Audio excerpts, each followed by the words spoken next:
Brooke fixa son reflet. Son regard était effrayé et un tourbillon de panique montait en elle. Comment cela a-t-il pu arriver? Se demande la femme. Qu'est-ce qu'on fait maintenant? Jésus, dit Brooke en s'asseyant sur le sol de la salle de bain. Bien sûr, d'un point de vue purement théorique, elle savait comment cela s'était passé. Mais la question de savoir ce qu'il fallait faire restait ouverte. Brooke prend le test de grossesse et le regarde à nouveau, espérant un miracle. Hélas, ce n'est pas le cas. 2 bandes marron indiquent qu'elle est enceinte. J'ai 43 ans et je n'ai toujours pas d'esprit, se dit Brooke. Qu'est-ce que je fais maintenant? Accoucher, sourit la femme. Les gens riraient. Certaines personnes de cet âge gardent leurs petits-enfants, mais moi, maman, tu vas bien? Le fils de Noah a frappé à la porte de la salle de bain et a demandé. Il a écouté, attendant que la femme réponde. Le bruit sec fit tressaillir Brooke. Elle avait complètement oublié qu'elle n'était pas seule dans l'appartement. Oui, mon fils, dit Brooke. Tout va bien. Sors de là, dit Noah. Nous sommes en retard. La femme soupira nerveusement. Ce n'est vraiment pas le bon moment. Est-ce qu'une grossesse non planifiée à 43 ans est un mauvais moment? Brooke s'est esclaffée pour elle-même. La femme se leva du sol sur des jambes tremblantes. Il est urgent qu'elle parle de la situation à son mari. Henry était un homme raisonnable et sérieux qui rassurerait sa femme et ils décideraient ensemble de la suite des événements. Brooke se nettoie rapidement et quitte la salle de bain. Ses proches l'attendent dans le couloir. Son mari Henry, son fils Noah et sa fille Elisa. « Maman, où es-tu » demande Elisa avec impatience en regardant sa mère d'un air mécontent. Voyant le visage pâle de sa mère, elle fronce les sourcils. « Maman, tu vas bien » Oui, la pression a un peu baissé. Brooke fait un signe de la main. « Ça va s'arranger. Chérie, on ne peut pas tout simplement arrêter. » Henry s'est approché de sa femme et l'a entourée de son bras. « De diable tous les invités. Ta santé passe avant tout. » « Non, nous n'annulons rien, » dit fermement la femme. Elle regarde son mari avec amour. Quel homme bon, attentionné, au grand cœur, il était. Quelle chance elle avait d'être devenue sa femme il y a exactement 25 ans. Ces années passées avec Henry ont filé comme un seul instant. Comme vous êtes beau, dit Elisa avec tendresse en regardant ses parents. Je rêve que ma relation avec mon mari soit toujours comme la vôtre. Chérie, tu feras beaucoup mieux, dit Brooke en s'approchant de sa fille et en la serrant dans ses bras. Bon, les filles, gardez vos rêves roses pour plus tard, dit Noah en regardant la famille. Si nous ne nous dépêchons pas, les noces d'argent de mes parents seront célébrées sans nous. Et nous ne pouvons pas laisser cela se produire, dit Henry en regardant sa femme et en l'embrassant. Les enfants se regardaient souris. Tout était redevenu calme dans leur famille. Leurs parents étaient de nouveau ensemble et heureux. Brooke s'interrogea. Peut-être s'inquiétait-elle de la grossesse pour rien. Après tout ce qui n'est pas fait dans cette vie est pour le mieux. Oui, Henry et elle avaient des problèmes conjugaux depuis 1 an. Le mari semblait distant de sa femme, replié sur lui-même, ruminant. Il ne remarquait plus du tout sa femme.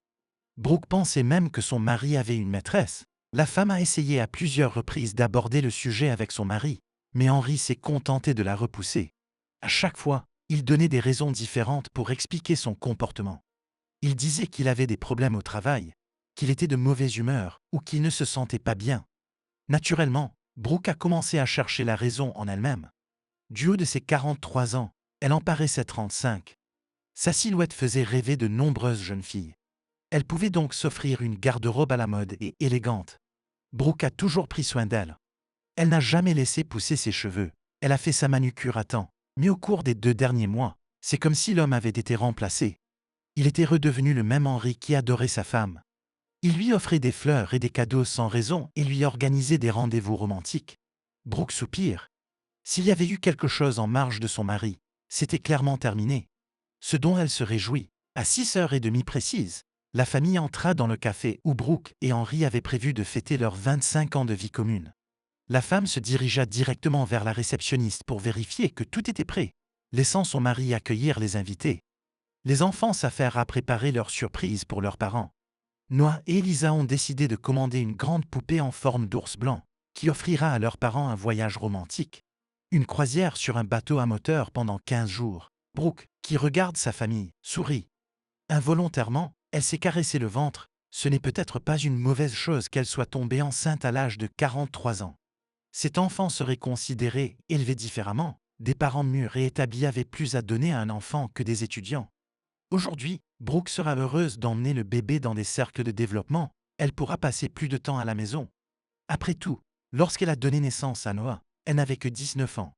La jeune fille ne savait rien faire et ne connaissait rien. Heureusement, sa mère et sa belle-mère lui sont venues en aide. Sinon Brooke serait devenue folle. Après tout, à cette époque, la carrière d'Henry commençait à prendre de l'ampleur, et il ne pouvait donc pas consacrer beaucoup de temps à sa famille. Nous devons également remercier Noah d'avoir été un enfant calme. Contrairement à Elisa, qui était un peu un bambin. Le fils aîné avait alors 4 ans, et il essayait d'aider sa mère. Brooke lui en est immensément reconnaissante. En outre, Brooke, grâce à son travail, a récemment lu un article selon lequel les parents tardifs ont tendance à avoir des enfants plus développés. Cela s'explique par le fait que les parents s'occupent davantage de ces enfants, ce qui leur laisse moins de temps pour eux-mêmes. Nous prendrons une décision après les vacances avec Henry, dit la femme en souriant à ses pensées. Elle chercha l'homme et le vit à côté de sa meilleure amie Elsie. Ils étaient visiblement en train de se disputer à propos de quelque chose. La femme décida d'aller voir ce qui se passait. Je t'ai tout dit. Henry était en colère. Ne pense même pas à faire ça. Et je t'ai prévenu que si tu réglais l'affaire rapidement, je dirai tout à ta femme aujourd'hui, dit Elsie. Qu'est-ce qui se passe ici demanda Brooke d'un ton perplexe en s'approchant d'elle. Elle regarde son mari et son ami. Rien, dit Henry en faisant un signe de la main. Ce n'est pas grave, Brooke, je voulais te le dire depuis longtemps. Elsie. L'homme interrompt la femme. Je suis enceinte.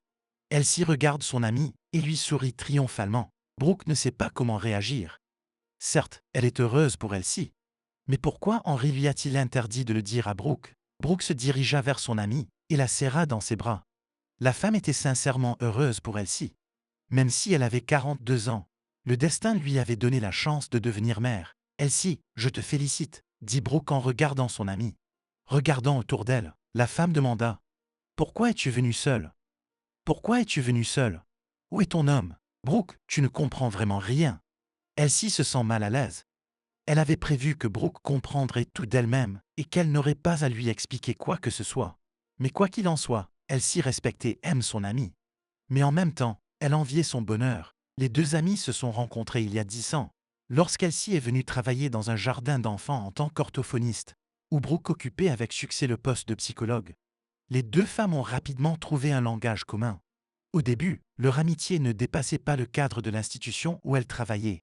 Mais peu à peu, Brooke a commencé à inviter son amie à lui rendre visite, se sentant désolée pour elle. Après tout, cette femme se sentait seule. Il y avait des moments où elle s'y rencontrait Noël seule, sans amis, sans parents, sans homme préféré. Il se trouve qu'Elsie a été élevée dans un orphelinat. Elle ne savait pas qui étaient ses parents. Au début, Elsie est reconnaissante de l'amitié de son amie. Mais peu à peu, elle se met à envier le bonheur familial de Brooke. La rivale s'est alors fixée pour objectif de reconquérir Henry. Pendant 9 longues années, elle échoue. Mais à un moment donné, Elsie réussit à séduire un homme. Et il y eut entre eux une courte histoire d'amour, qui se termina à l'initiative d'Henry. La femme sanglote et supplie l'homme de ne pas la quitter. Elle voulait être son amante éternelle, mais Henry n'en démordait pas. Il se rend compte que pendant tout ce temps, il n'a aimé que sa femme et que sa liaison avec Elsie n'était qu'une erreur. La femme était juste au bon endroit au bon moment. À l'époque, Henry a des problèmes au travail. Il n'avait personne à qui parler. Brooke était parti suivre un cours de recyclage et les enfants étaient occupés à leurs propres affaires. Pour se changer les idées, Henry s'est rendu dans un bar pour boire un verre et se détendre. C'est là qu'il a rencontré Elsie. Au début, ils discutent de choses et d'autres, mais peu à peu, leurs conversations deviennent de plus en plus explicites et intimes. Elsie n'a pas caché son intérêt pour Henry, déclarant directement qu'elle le considérait depuis longtemps comme son homme préféré. Naturellement, la soirée s'est terminée dans l'appartement d'Elsie. Henry s'est entiché de cette femme. C'est comme s'il avait un second souffle. La femme n'avait pas de mari ni d'enfant et acceptait facilement les différentes propositions d'Henry. L'homme emmenait sa maîtresse loin de leur ville afin que les connaissances et les amis ne soient pas au courant de sa liaison. Au bout d'un certain temps, Henry commence à se rendre compte qu'il est fatigué d'Elsie. Bien qu'elle ait assuré qu'elle ne voulait pas que l'homme quitte la famille, la femme commence de plus en plus à faire allusion à un avenir commun. Au début, Henry ne prend pas ses paroles au sérieux. Mais un jour, lors d'un dîner amical, Elsie aurait suggéré à Henry, en plaisantant, de devenir un sultan et de la prendre comme seconde épouse. Brooke se contenta alors de rire de l'invention de son ami. « Henry, pourquoi ne fais-tu pas cela ?» dit Brooke en faisant un clin d'œil à son mari. Elsie était déjà devenue comme une famille pour nous. « Non, ma chère, je n'aime que toi, » répondit Henry avec dureté. « Je n'ai pas besoin d'une deuxième femme. En es-tu sûr ?» Elsie regarda attentivement son amant. « J'en suis sûr. » Après cette soirée, Henry décida de rompre définitivement avec Elsie. La femme s'y oppose. Elle commença à persuader l'homme de ne pas prendre de décision hâtive. Mais Henri était inflexible. Tu regretteras de m'avoir quitté. La femme avertit l'homme et le regarde avec colère. Elle voulait se venger de lui infliger le même chagrin d'amour qu'il lui avait infligé. Mais en même temps, elle voulait s'assurer que Brooke ne soit pas blessé. Après tout, quoi qu'il arrive, son amie était devenue la personne la plus proche d'elle au cours de ces 10 années. Elle-ci se sentait comme une salope à double visage. Elle avait honte de Brooke, mais en même temps, elle avait envie de détruire Henri. Elle n'a donc rien trouvé de mieux que de venir à la célébration du 25e anniversaire d'Henri et de Brooke pour tout gâcher. Elle-ci, de quoi parles-tu? Les pensées de Brooke partaient dans toutes les directions. Quelque part dans les méandres de son esprit, elle a compris qu'Henri était impliqué dans la grossesse de son ami. Mais son cœur refuse d'y croire. Brooke, va voir les invités, demanda Henri. Je t'expliquerai plus tard. Henri, pourquoi attendre? Elle s'y persiste. Elle a compris qu'elle n'était pas la bienvenue ici maintenant. Ce n'est ni le lieu ni le moment de clarifier les relations. Mais la femme décide de remettre les choses à leur place une fois pour toutes.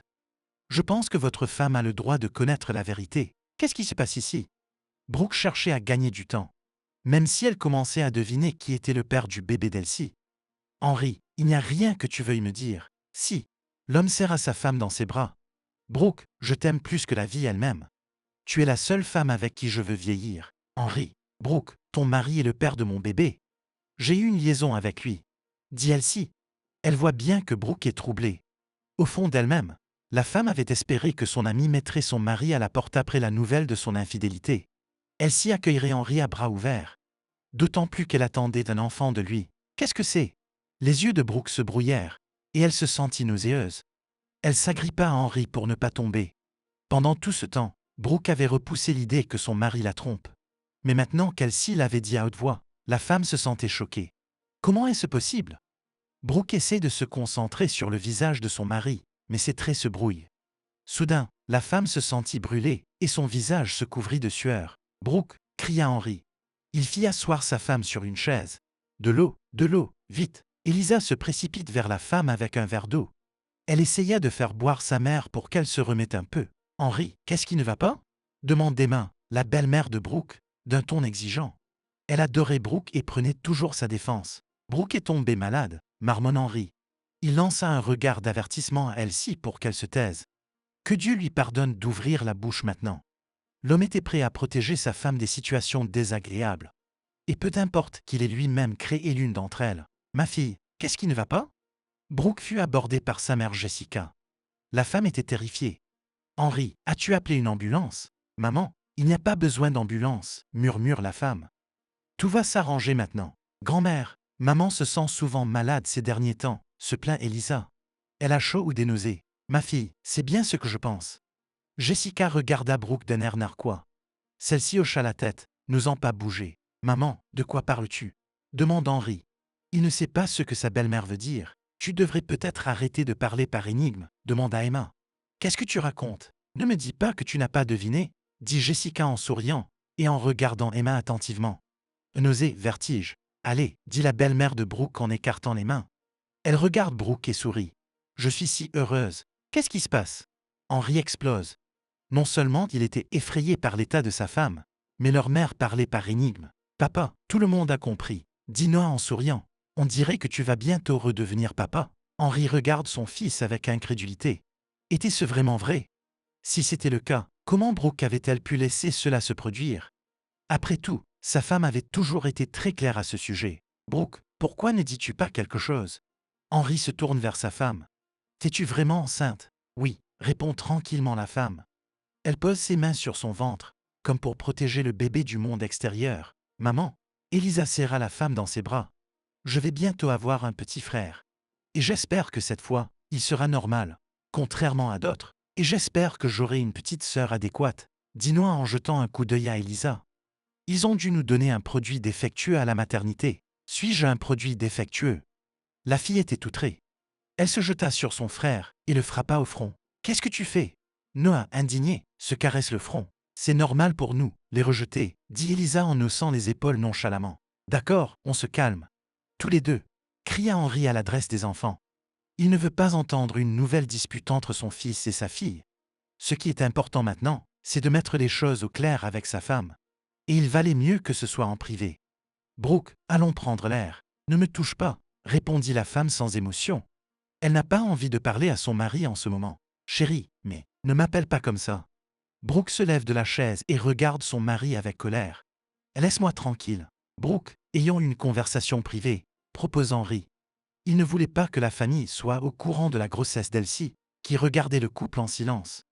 Il se demande pourquoi Brooke parle ainsi à son mari. Nous n'avons rien à te dire, dit Brooke. Elle était dégoûtée à l'idée de regarder son mari, et encore plus de le confronter. Comment pouvait-il lui mentir si habilement, prétendre l'aimer? Comment pouvait-il être si hypocrite qu'il ne pouvait pas brûler devant ses proches, ni en parole ni en acte? Personne dans la famille ne penserait qu'Henri a une maîtresse. Et elle-ci était bonne, elle aussi. Brooke la considérait comme une personne sur laquelle elle pouvait toujours compter. Ce qui, d'ailleurs, était le cas de son mari. « Ma fille, tu vas bien ?» demanda Jessica. Elle regarda Emma. Les deux femmes s'étaient entendues dès le premier jour de leur rencontre. Elles s'étaient toujours soutenues l'une l'autre. « Oui, maman, tout va bien ?» dit Brooke en souriant. Elle regarde les invités. « Pourquoi êtes-vous encore là? Les tables sont dressées et pleines de friandises. Entrez et mettez-vous à l'aise. » Brooke. Henri est décontenancé. Allait-elle vraiment célébrer leur noces d'argent et faire comme si rien ne s'était passé? C'est ce qu'il faut faire, a déclaré Jessica à sa fille.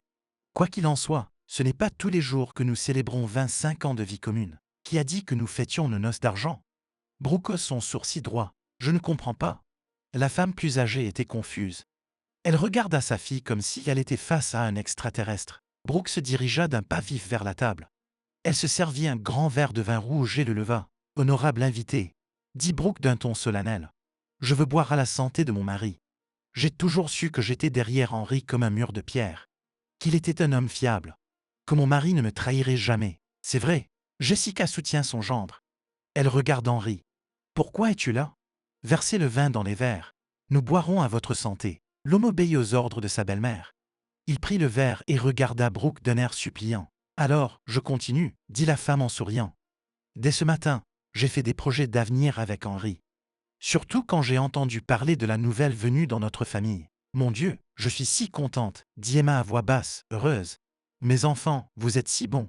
Mais il y a 20 minutes, j'ai appris que mon amie préférée, Elsie, était enceinte elle aussi, dit Brooke en regardant la femme qui se tenait un peu à l'écart et écoutait silencieusement sa rivale.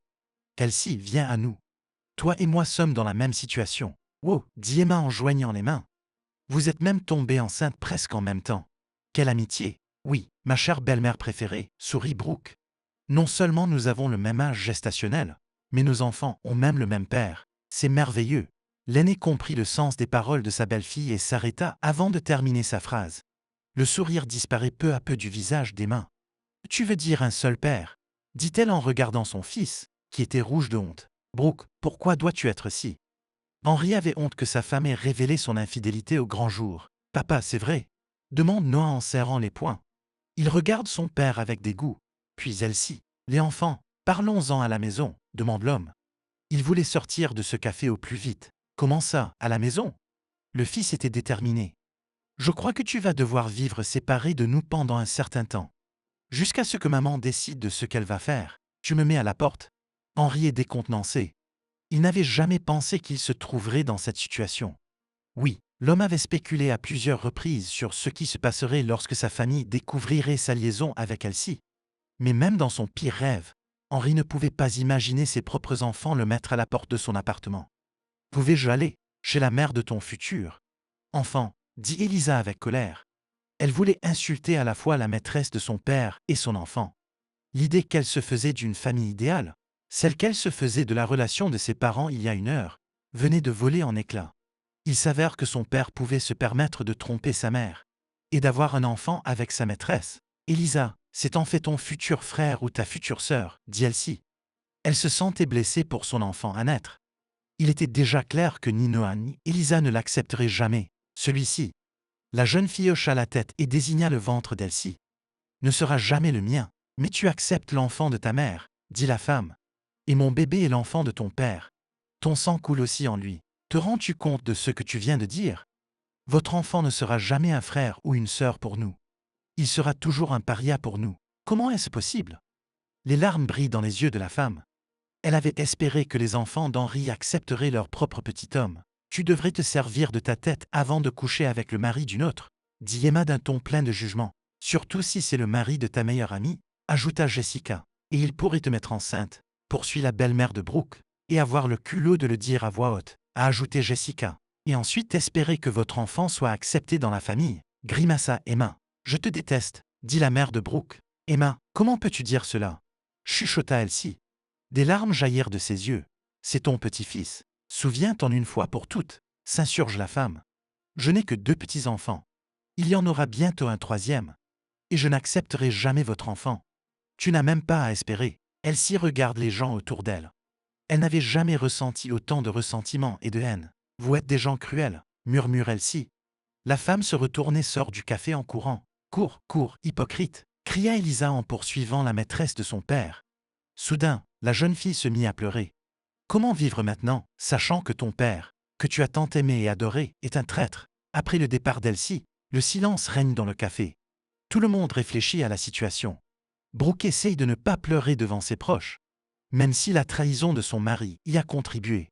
Elisa, voyant l'état de sa mère, s'est approchée d'elle et l'a serrée dans ses bras. « Maman, ne t'inquiète pas », murmure la jeune fille à l'oreille de Brooke. « Tout ira bien pour nous. Notre bébé sera le plus aimé et le plus adoré. »« Merci, ma fille, » dit Brooke, reconnaissante du soutien des enfants. « C'est juste que cette situation m'est arrivée si soudainement. Brooke, laisse-moi te raccompagner, toi et ta fille, à la maison, » propose Henri. Noah vit séparé de ses parents depuis 2 ans. « Non, merci, » insiste la femme. « Il n'y a pas lieu de s'inquiéter, » dit Noah d'un ton froid, en regardant son père comme s'il s'agissait d'un vilain insecte. « Je ramènerai moi-même maman et Elisa à la maison. Nous n'avons pas besoin de vos services. Fils, ne sois pas comme ça. » Henri est déçu par la réaction des enfants. Oui, il avait fait une erreur. Oui, sa tricherie avait mis Elsie enceinte. Et Henri y fera face tout seul. Mais ce n'est pas une raison pour qu'il devienne un étranger pour les enfants en un instant. Henri est toujours leur père qui les aime. Comment? Sans changer de ton, Noah demande. Tu pensais qu'en trahissant ma mère, ma sœur et moi, tu t'en sortirais? Et sans attendre de réponse, le jeune homme poursuivit. Il s'en sortira. Et il le fera. Qu'est-ce que tu insinues? L'homme est décontenancé. Il regarde son fils, les sourcils froncés. En tant que spécialiste du département de la protection du travail, j'organiserai demain une inspection du département que tu diriges, avertit Noah. Et tu sais très bien que j'y trouverai des irrégularités. Pourquoi faire cela? Henri est choqué. Il n'avait jamais pensé que son fils pouvait être aussi vindicatif. Je veux que tu apprennes qu'on ne peut pas chier là où on est aimé, dit Noah en haussant les épaules. Le jeune homme ne voulait pas montrer ses vraies émotions en faisant semblant de s'inquiéter pour sa mère. En fait, il se trouve que Noah est secrètement et désespérément amoureux d'Elsie. Certes, elle avait 18 ans de plus que lui, mais cela n'embarrassait pas le jeune homme. Au contraire, cela donne, semble-t-il à Noah, du piment à cet amour. Plusieurs fois, il a fait part de ses sentiments à l'amie de sa mère.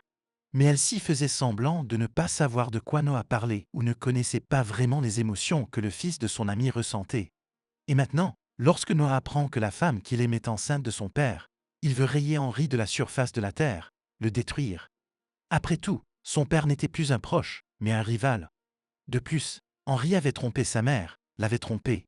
Et il le paierait très cher. Mon fils, ne le fais pas, demanda Brooke. Maman, tu as pitié de lui, dit le jeune homme avec colère. Non, mais si tu trouves quelque chose de grave, d'autres personnes pourraient être blessées, expliqua la femme. Et tu sais très bien que ton père s'en sortira toujours, car il a des relations au sein de la direction de l'usine. Noah reste silencieux, réalisant que sa mère a raison.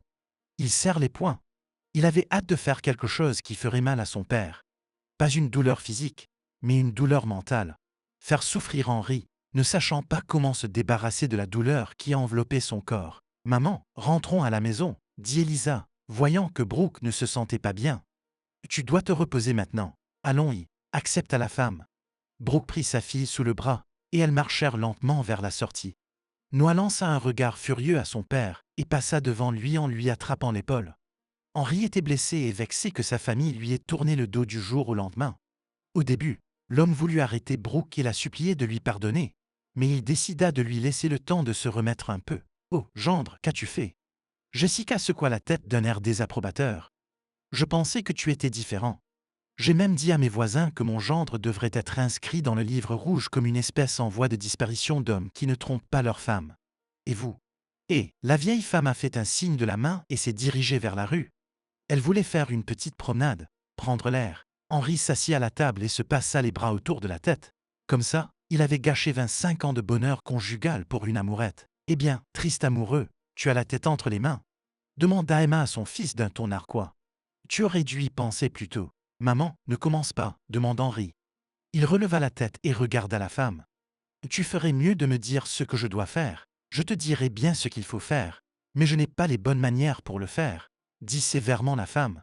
Oui, Henri est son fils et, au sens classique du terme, elle devrait avoir pitié de lui.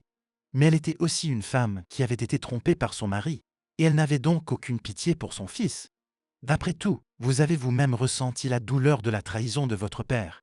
Et vous avez commis la même erreur que lui. Je ne suis pas d'accord avec toi sur ce point, dit l'homme. Papa est allé chercher l'amour auprès de tante Freya. Il vit toujours avec elle. Je suis avec elle-ci. Je ne sais pas ce qui m'a pris à ce moment-là. J'ai toujours dit qu'il fallait utiliser sa tête. Passons. Maman?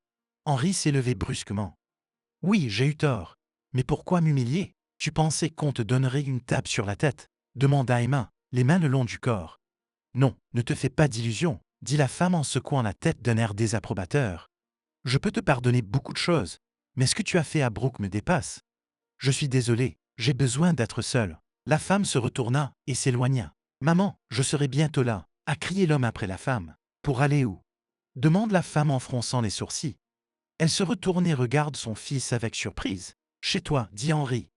Tu as entendu dire que je n'étais pas le bienvenu à la maison. Qu'est-ce qui te fait penser que je serais heureux de te voir à la maison? Demanda Emma. Je suis votre fils, marmonna l'homme. Et alors? La femme est perplexe. J'ai l'habitude de vivre seul, et tout étranger dans mon appartement peut perturber ma vie. Même mon fils. Mais où irai-je? Henri se rend compte qu'il est seul. Prenez une chambre à l'hôtel, suggéra Emma. Tu trouves un appartement à louer. Après tout, quand tu as trompé ta femme, tu n'as demandé à personne si tu pouvais le faire ou non. Maman? L'homme éleva la voix. Il se punit déjà d'avoir trompé sa femme. Vous n'avez pas besoin de le lui rappeler toutes les 5 minutes. Ne me criez pas dessus, dit la femme d'un ton sévère. Ne voulant plus parler à son fils, Emma quitta le café d'un pas rapide. Henri suivit sa mère du regard, perdant son dernier espoir de pardon. Il allait devoir travailler dur pour rétablir de bonnes relations avec sa famille. En quittant le café, il aperçoit Elsie près de sa voiture. Elle attendait manifestement Henri. Mais l'homme n'a pas du tout envie de lui parler. Alors il fait brusquement demi-tour et marche d'un bon pas dans l'autre direction. Il ne savait pas dans quelle direction il allait. Henri se contentait de marcher là où il allait. Son cœur et son âme se déchiraient vers Brooke. Il savait qu'il avait blessé sa femme, et Henri voulait se rattraper de toutes les manières possibles. D'autant plus qu'elle attendait son enfant. C'est décidé. Aujourd'hui, l'homme laissera sa femme se calmer un peu, et demain, il la suppliera de lui pardonner. S'il le faut, il se mettra à genoux. Brooke ne dormait pas bien la nuit.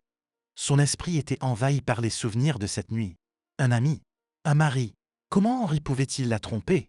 Et avec sa meilleure amie, comment pouvait-elle vivre avec elle-même? Et le bébé? Qu'en faire? S'en débarrasser? Non, pas ça. Brooke se dirigea vers le miroir et regarda son reflet. Ne t'inquiète pas, bébé, dit Brooke doucement, en caressant son ventre. Tout va bien se passer pour toi. Maman t'aime et ne te laissera pas te blesser. Le lendemain, Brooke arrive au travail. Henri est entré avec un gros bouquet de fleurs. Quel cliché! Ricane la femme en regardant son mari. Rangez les fleurs si vous ne voulez pas vous en prendre plein la figure. Il faut qu'on parle, dit Henri d'un ton passionné. Brooke, je te supplie de me pardonner. Je t'aime, j'aime nos enfants. Et j'aime aussi ce bébé. Je te jure que je serai un bon mari. J'attends la naissance de notre bébé. Tu n'attends pas mon bébé. Depuis la fenêtre de son bureau, elle s'y voit Henri entrer dans le bâtiment du jardin d'enfants où elle travaille avec Brooke. La femme a compris que son amant était venu voir sa femme pour se réconcilier. Après tout, un homme ne va pas voir sa femme avec un gros bouquet de fleurs. Elle s'y a tout de suite un plan. Empêcher cette réconciliation. Cela fait des années qu'elle attend qu'Henri s'intéresse à elle. Elle s'y va donc tout faire pour que l'homme qu'elle aime soit avec elle. Et leur enfant, qu'est-ce que tu veux? Demande rudement Henri en voyant Elsie. Il était dégoûté par sa simple vue, et encore plus par le fait d'avoir quelque chose à faire avec elle. Même si cette femme attendait un enfant de lui. Oui, Henri n'abandonnera pas le bébé. il communiquera avec lui et l'aidera. Et Elsie elle-même est une page qui se tourne dans sa vie. Je vous ai vu arriver, alors je suis sortie pour vous rencontrer, sourit Elsie. Elle tente d'ignorer l'impolitesse d'Henri. Je ne venais pas vous voir, je venais voir ma femme, dit l'homme en tournant le dos à l'ami de sa femme pour lui signifier que sa conversation avec elle était terminée. Brooke, il faut que je te parle. Henri, Chérie, nous avons tant de choses à nous dire, dit Henri en s'approchant de sa femme et en la regardant dans les yeux. Il vit des larmes briller dans ses yeux. Cela signifiait qu'il n'était pas perdu pour elle, qu'elle était si inquiète. Tu n'as rien à me dire demanda Elsie avec colère. Elle voyait bien que Brooke hésitait à parler à son mari. Connaissant la capacité d'Henri à parler gentiment, il pourrait à un moment ou à un autre persuader sa femme de lui pardonner. Et cela, Elsie ne pouvait pas le permettre. Aujourd'hui, ses projets ont changé du tout au tout. Si hier elle était prête à devenir une mère célibataire, aujourd'hui elle veut que son enfant soit élevé dans une famille complète. Elsie, va-t'en, siffle Henri. Il se rend compte que la présence de son examante ne fait qu'empirer la situation. Ce n'est pas ce que tu m'as dit tout à l'heure, dit la femme d'un ton affectueux. Henri se rend compte que chaque mot prononcé par Elsie est comme un clou enfoncé dans le cercueil où repose le bonheur de Brooke. Qu'est-ce que tu veux? Se tournant brusquement vers Elsie, l'homme demanda avec de la haine dans la voix. Je t'ai dit il y a 2 mois que c'était fini entre nous. Je ne quitterai pas le bébé. Alors tu n'as pas à t'inquiéter de ça. Comment tu as parlé? Dit la femme avec un sourire en coin. Et quand tu m'as séduite, tu as dit des choses bien différentes. Que tu allais quitter ta femme mal aimée, que tu en avais assez des enfants, que tu m'aimais depuis longtemps et que tu rêvais de moi la nuit. Qu'est-ce que tu racontes? Henri regarde Elsie comme s'il la voyait pour la première fois.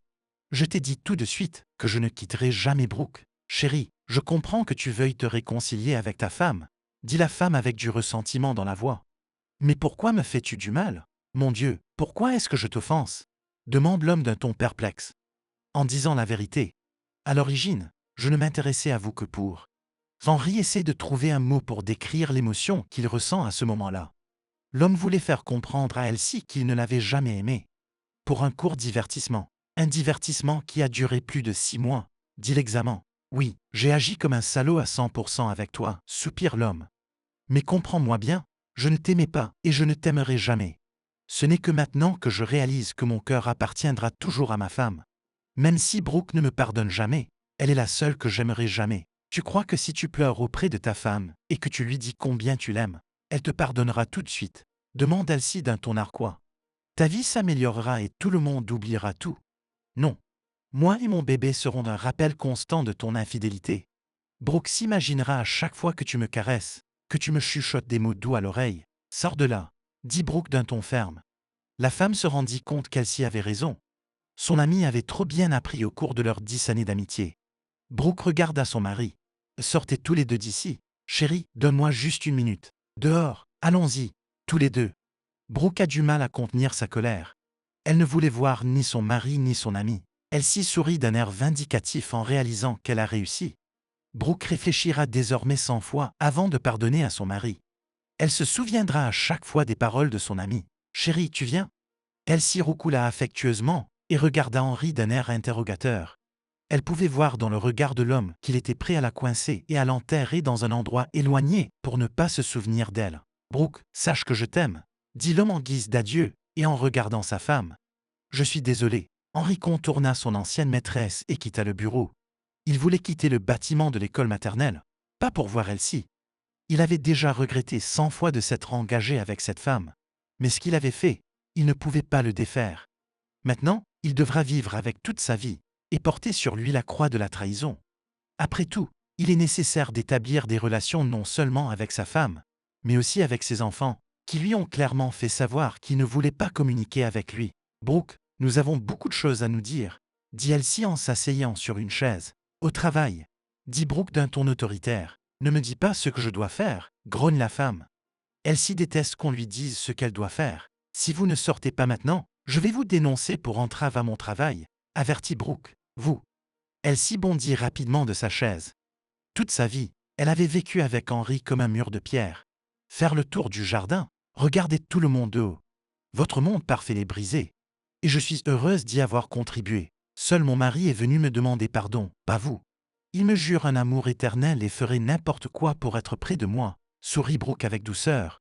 Tais-toi, tu es comme un jouet ennuyeux. Mais tu ne t'en rends pas compte, tu suis Henri partout et tu t'humilies. Tu. Elsie rougit. Elle tremblait sous l'effet de la colère et de la haine qui grandissait chez cette femme. Brooke se rendit compte qu'elle avait pris Elsie au dépourvu en disant la vérité. La femme continua à regarder son ancienne amie avec un sourire. Elsie, serrant les poings, sort du bureau en courant. Comme elle voulait effacer ce sourire caustique du visage de Brooke. Même maintenant, dans une situation aussi humiliante, Brooke reprenait du poil de la bête. Pourquoi Henri ne pouvait-il pas la quitter? S'il n'y avait pas son enfant, son mari la quitterait sûrement pour Elsie. Stop! La femme s'arrêta brusquement. L'enfant. C'est de cela qu'il s'agit. Si Brooke perd le bébé, Henri la quittera pour Elsie. Seulement, la petite amie n'a pas l'air d'une femme malade qui risque de perdre son bébé. À moins qu'elle ne reçoive de l'aide. Brooke s'assoit à la table. Elle se rend compte qu'Elsie a dit la vérité. Une femme ne peut jamais pardonner à son mari de l'avoir trompée. Elle le lui rappelle à chaque fois. Soudain, Brooke prend un bout de papier et rédige une demande de congé.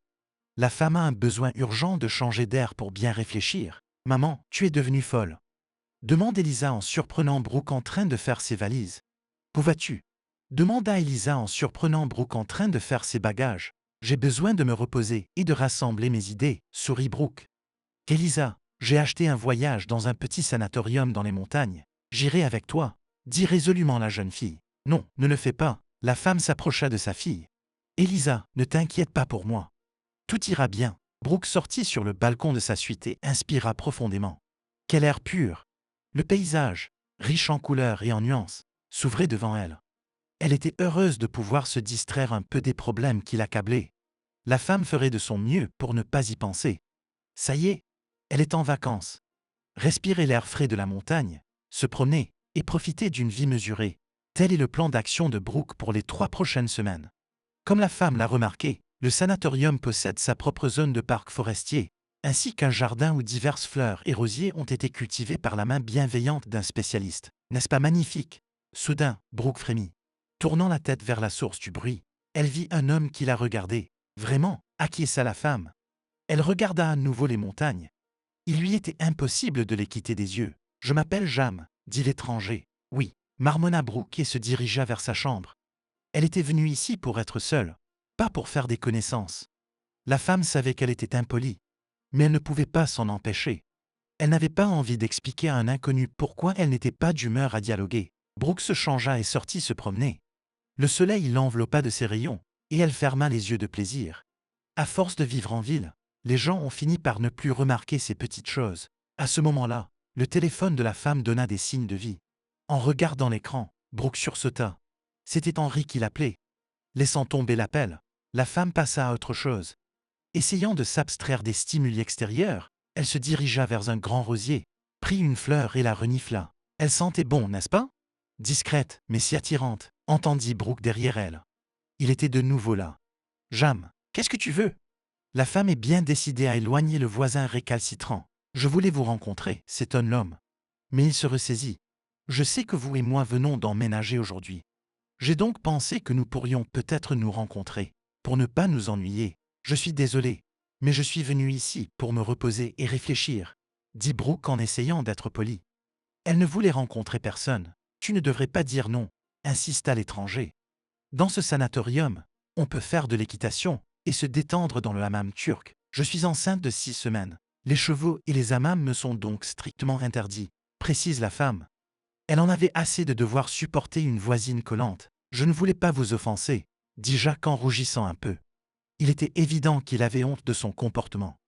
C'est juste que, je suis désolé, j'ai envie d'aller me promener, dit Brooke en se dirigeant vers les bois, où elle pourrait enfin être seule. La femme se promène sur les sentiers spécialement aménagés pour les visiteurs. Elle profite de la nature qui l'entoure. Pourquoi les gens qui vivent en ville sortent-ils rarement dans la nature? En tout cas, c'était le cas pour elle et sa famille. Après tout, Brooke aimait beaucoup être à l'extérieur, dans les bois ou au bord d'un lac. Il est dommage que les sorties à la campagne soient devenues une exception. Soudain, Brooke entend des cris. En se retournant, elle aperçoit un cheval qui galope vers elle à vive allure. La femme reste debout, fixant le danger qui la guette, sans pouvoir bouger. Ce n'est qu'à la dernière seconde que Brooke eut le temps de s'orienter, de sauter de côté et de se plaquer contre le tronc d'un arbre. Brooke expira lorsque le cheval passa au galop devant elle. « Est-ce que tu vas bien ?» Jam sortit de terre. Il regarda avec crainte la femme, qui était blanche comme la neige. Oui, non. Brooke était confuse. Des larmes jaillirent de ses yeux, déversant ses émotions. L'homme s'approcha de Brooke avec hésitation. Il ne savait pas quoi faire. Devait-il la serrer contre lui et essayer de la calmer? Mais l'homme ne savait pas quel genre de réaction cela susciterait chez la femme.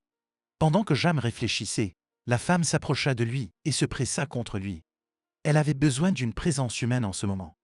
Elle voulait que quelqu'un la réconforte comme une petite fille, lui caresse la tête et lui dise que tout irait bien. Jacques lui caressa doucement la tête, pour ne pas abîmer les cheveux de Brooke. « Calme-toi, Dieu merci, tout va bien », murmura-t-il à l'oreille de Brooke. « Vous avez bien su reconnaître la situation. Tu as bien fait de reconnaître la situation. » La femme a dit qu'elle sanglotait. Elle se souvint à nouveau du cheval qui s'était jeté sur elle comme une lave ardente jaillissant d'un volcan soudain, prêt à dévorer tout ce qui se trouvait sur son passage. « Voulez-vous m'accompagner au café? Je vais vous offrir du thé. » Jam décide de changer de tactique pour ramener Brooke à la raison. « Oui, c'est ça. » La femme renifla comme un petit enfant.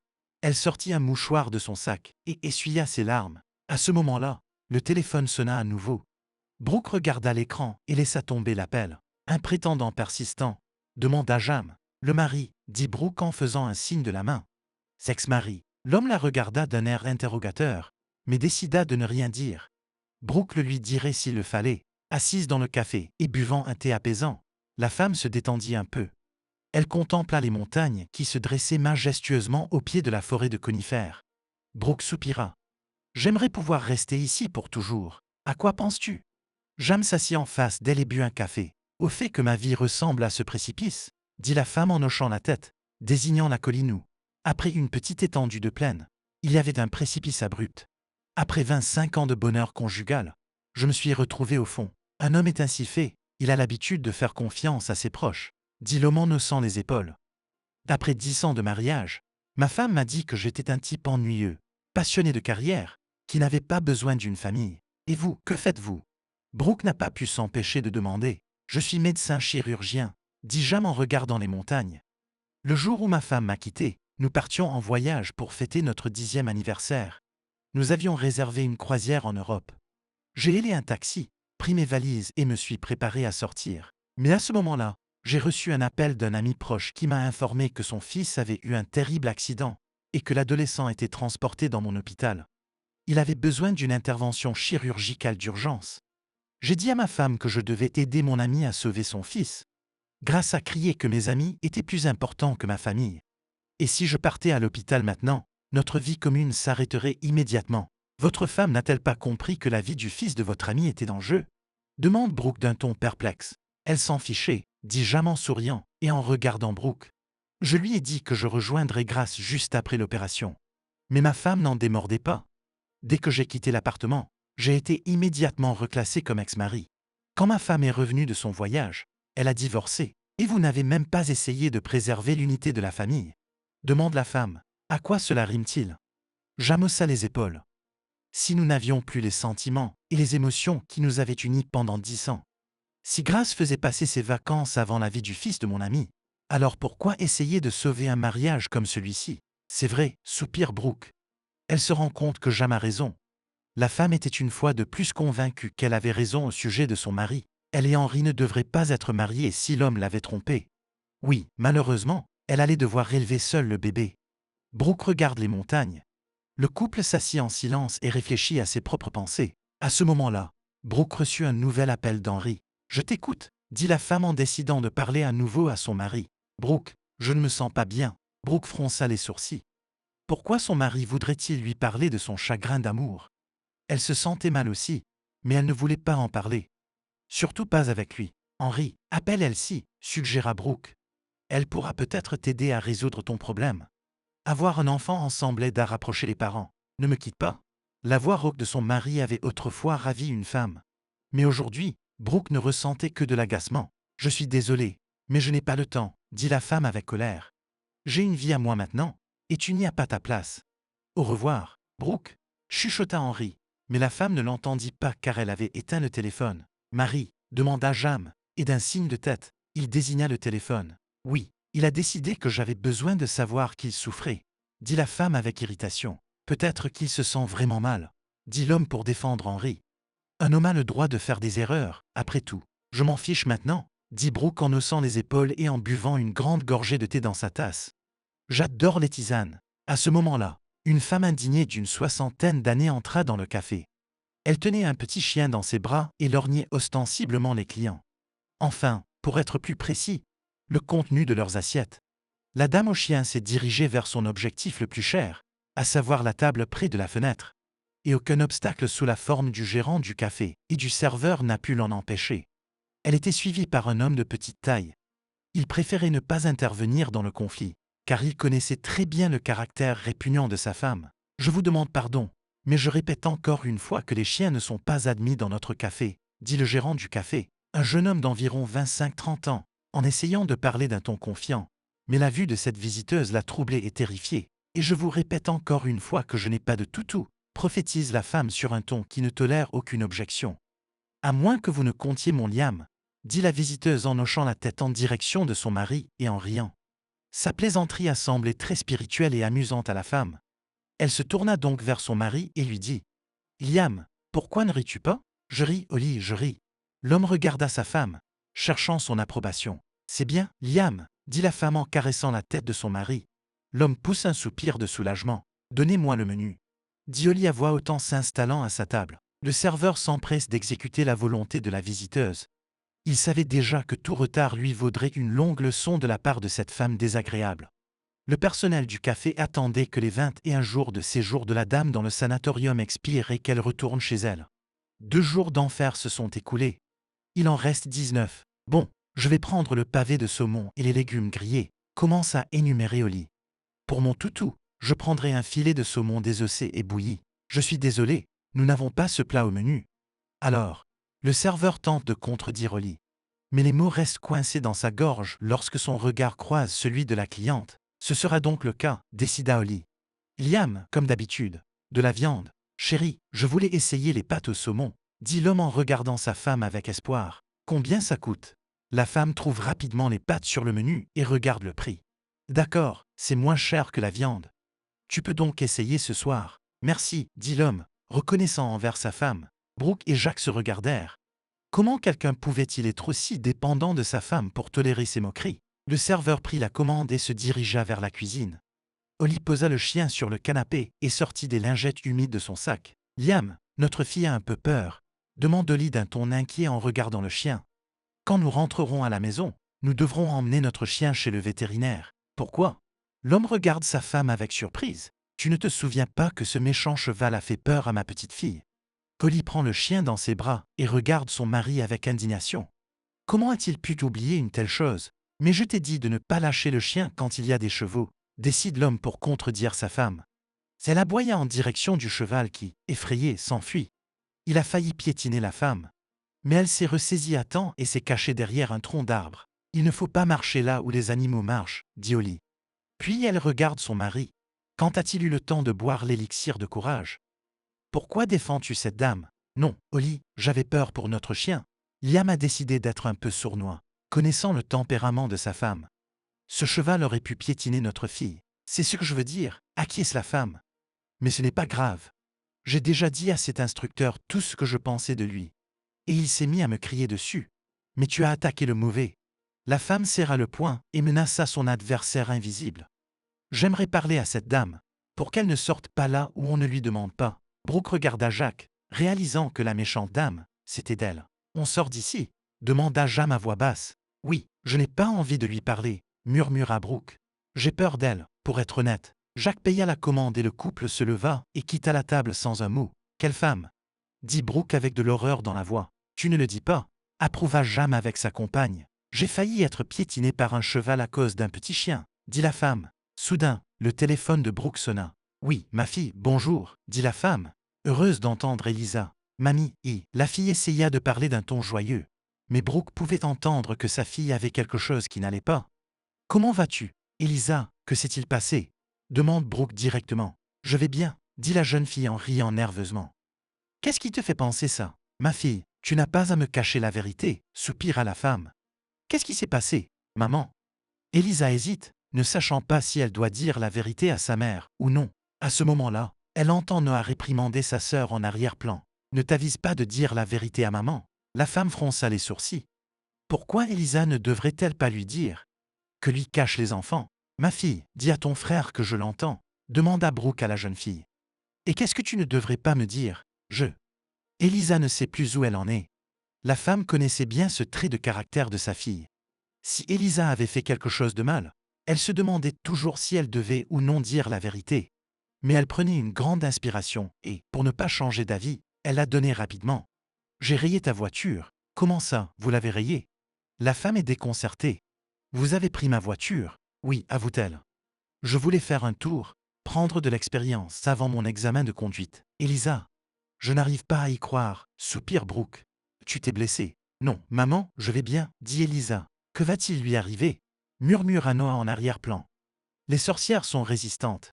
Même un gros char d'assaut ne peut rien leur faire s'il les heurte, et encore moins une petite voiture. Brooke poussa un soupir de soulagement. Dieu merci, sa fille allait bien.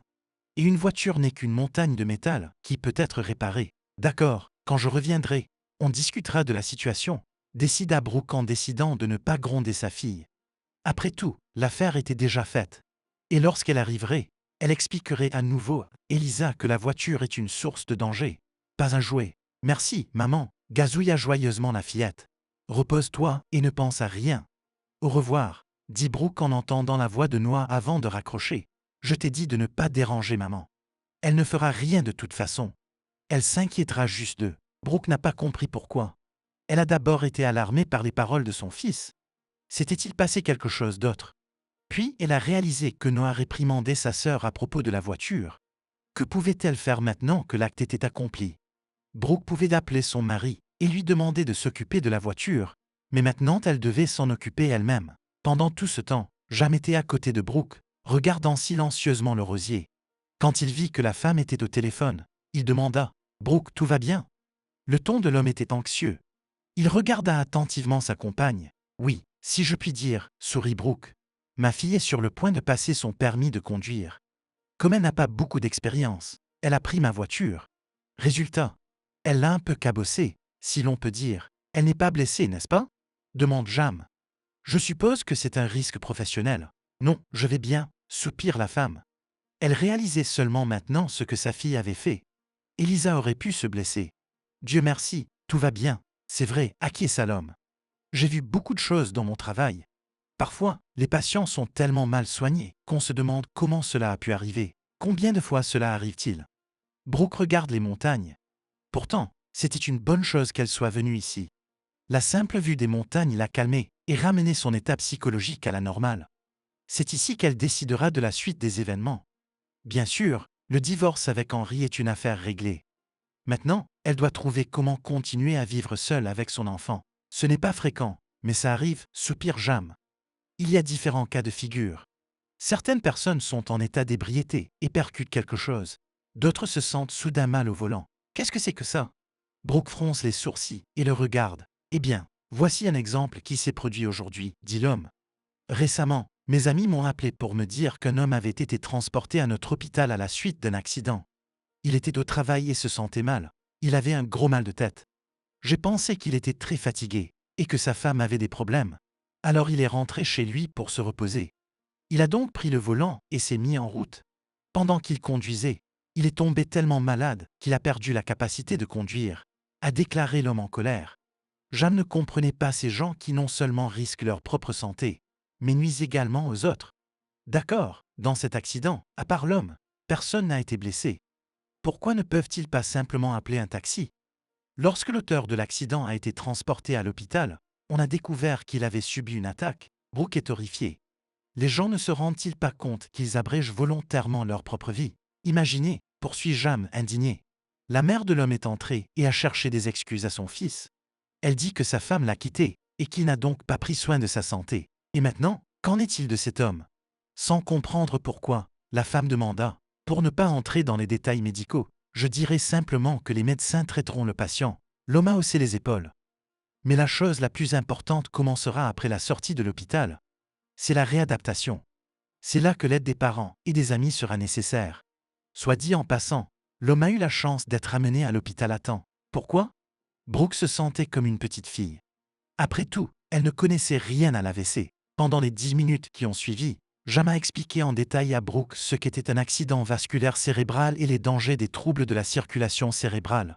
Brooke a écouté attentivement l'homme. Après tout, la vie est longue et tout peut arriver. Peut-être que Brooke aurait besoin de ses connaissances un jour. Tu dis ça comme si c'était la faute de la femme si c'est arrivé à son mari, s'emporte à Brooke. C'est peut-être la faute de l'homme s'il a ruiné la famille. Comme quoi? Levant son sourcil droit, l'homme demanda. J'ai quitté mon mari parce qu'il m'a trompé avec ma meilleure amie, dit Brooke. Et elle était enceinte de lui, comme moi. Wow, siffla Jam, surpris. Pourquoi cela existe-t-il? Malheureusement, oui, soupire la femme.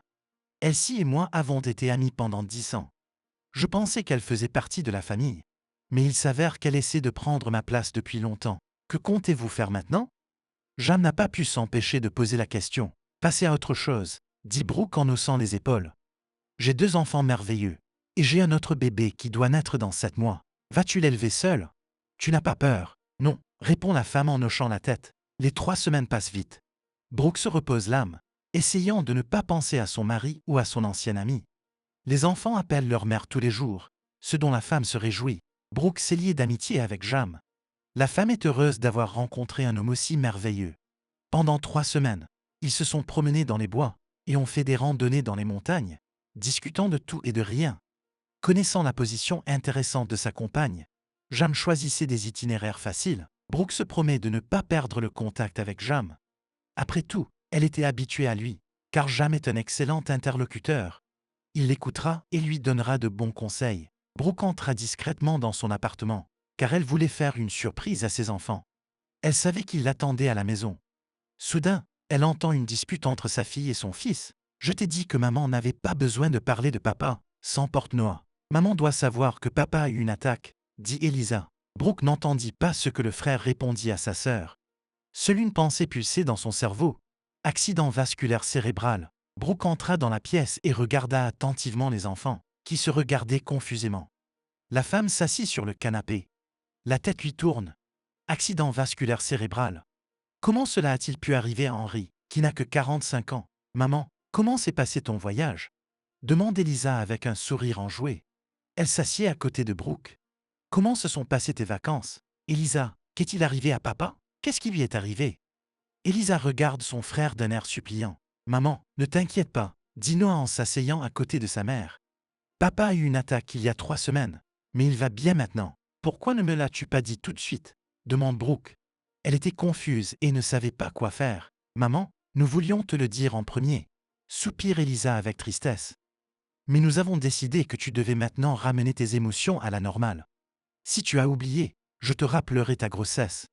Tu ne peux pas t'inquiéter dans ton état. Si quelque chose de grave était d'arriver, nous t'aurions appelé tout de suite, ajouta Noah. Comment se sent papa maintenant? Demande Brooke. Beaucoup mieux maintenant, sourit Elisa. Même si elle en voulait à son père pour son infidélité, la nouvelle de l'attaque d'Henri l'avait choquée. La jeune fille se rendit immédiatement à l'hôpital pour s'enquérir de l'état de santé de son père. Au fait, papa demande tes nouvelles tous les jours. Noah, peux-tu m'emmener à l'hôpital? Demande Brooke. Oui, bien sûr, acquiesce le jeune homme. La femme s'est rapidement changée après la route et s'est préparée à se rendre à l'hôpital. Elle avait hâte de connaître l'état de santé de son mari. Aussi méchant que cela puisse paraître, Brooke voulait demander le divorce le plus tôt possible. Bien sûr, elle l'aiderait du mieux qu'elle pourrait, mais elle n'allait pas tolérer sa présence.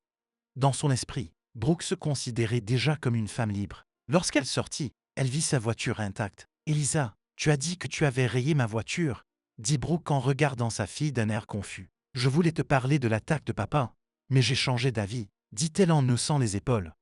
J'ai dû mentir à propos de l'accident. Je vois, fredonna Brooke. Oui, même si Elisa se considérait comme une adulte, elle restait une petite fille qui inventait toujours des choses. Alors qu'elles approchaient de l'hôpital, Brooke sortit de la voiture. Elle soupira lourdement. Elle espérait qu'Henri allait mieux. Brooke, entendit la femme derrière elle. Qu'est-ce que tu fais ici? Es-tu malade? C'est le bébé. La femme se retourne et voit Jam derrière elle. Il regarde son ami d'un air inquiet. Non, je suis là pour autre chose, dit-elle évasivement. Qu'est-ce que tu fais ici? Je suis allé travailler, sourit Jam. Quoi qu'on en dise, cet homme aimait son métier et l'hôpital où il travaillait. Comme on dit, du bateau à la balle, résume Brooke. Oui, dit l'homme en ouvrant la porte à la femme. Nous y voilà. Merci, mais je vais t'attendre les enfants. fit la femme en faisant un signe de tête à Noah et Lisa, qui était un peu plus loin dans la voiture. Je vois, dit Jacques en haussant les épaules. Il passe son bras autour de la femme. D'accord, je vais y aller. Appelle-moi si tu as besoin de quelque chose. C'était sympa de te revoir. D'accord, dit Brooke en faisant un signe de la main à sa nouvelle connaissance. La femme soupira tristement. Les conversations à cœur ouvert avec Jacques, auxquelles elle s'était habituée pendant son séjour au sanatorium, allaient lui manquer. D'un autre côté, ils pourraient se retrouver entre amis dans un café et partager leurs nouvelles. Qui les en empêche? Sauf, bien sûr, si Jam n'y voit pas d'inconvénient. Le mari est à l'hôpital pour une attaque et la femme a une liaison en parallèle, dit Elsie d'un ton sarcastique en s'approchant de son ancienne amie. Ne juge pas les gens par toi-même, rétorque Brooke. Il y a des relations purement amicales entre les femmes et les hommes, comme Jam et moi. Eh bien, ricane Elsie. Tu sais, le lit n'est pas le but principal de tout le monde dans la vie, dit Brooke en plissant les yeux. Il faut bien penser à son âme de temps en temps. De quoi est-ce que je parle? La femme haussa les épaules. Connaissez-vous des choses comme la conscience, l'honneur, l'âme? Ne me prenez pas pour une conne. Elsie était en colère. Pendant que vous étiez à la station balnéaire en train de penser à votre âme, je m'occupais d'Henri. Tu vois, sourit Brooke. Tu servais aussi à quelque chose. Pourquoi mentez-vous? Demanda Elisa avec colère, en s'approchant des femmes. Maman, ne la crois pas? Ce n'est pas arrivé. Demande Elsie, les mains le long du corps. Tu l'as voulu, dit-elle d'un ton narquois. Mais grand-mère t'a rapidement mis à la porte. Je me demande comment Emma réagira lorsqu'elle découvrira que sa Brooke bien-aimée a une liaison en cachette. Plissant les yeux, elle s'y rit. Je ne pense pas que ce sera une bonne chose. Fais ce que tu veux, dit Brooke d'un geste de la main. Mais je ne vais pas te prouver quoi que ce soit. Maintenant, recule, je vais chez Henri. Brooke contourna Elsie d'un air de défi et se dirigea vers son mari. Comment se fait-il que lorsque les gens voient une femme avec un autre homme, ils pensent qu'elle a une liaison? Et pourtant, à chaque fois, il faut prouver que l'on n'est pas un chameau, et pour être exact, que l'on n'est pas la maîtresse de cet homme. Après tout, il y a de l'amitié entre un homme et une femme. Maman, qui était ce? Demande Elisa avec intérêt. De qui parles-tu? Brooke regarde sa fille d'un air confus. Elle avait oublié Jam depuis sa rencontre avec Elsie. Le bel homme à qui tu parlais à l'extérieur de l'hôpital, lui rappelle Elisa. C'est Jam, et je l'ai rencontré au sanatorium, explique la femme. Tu as quelque chose à voir avec lui.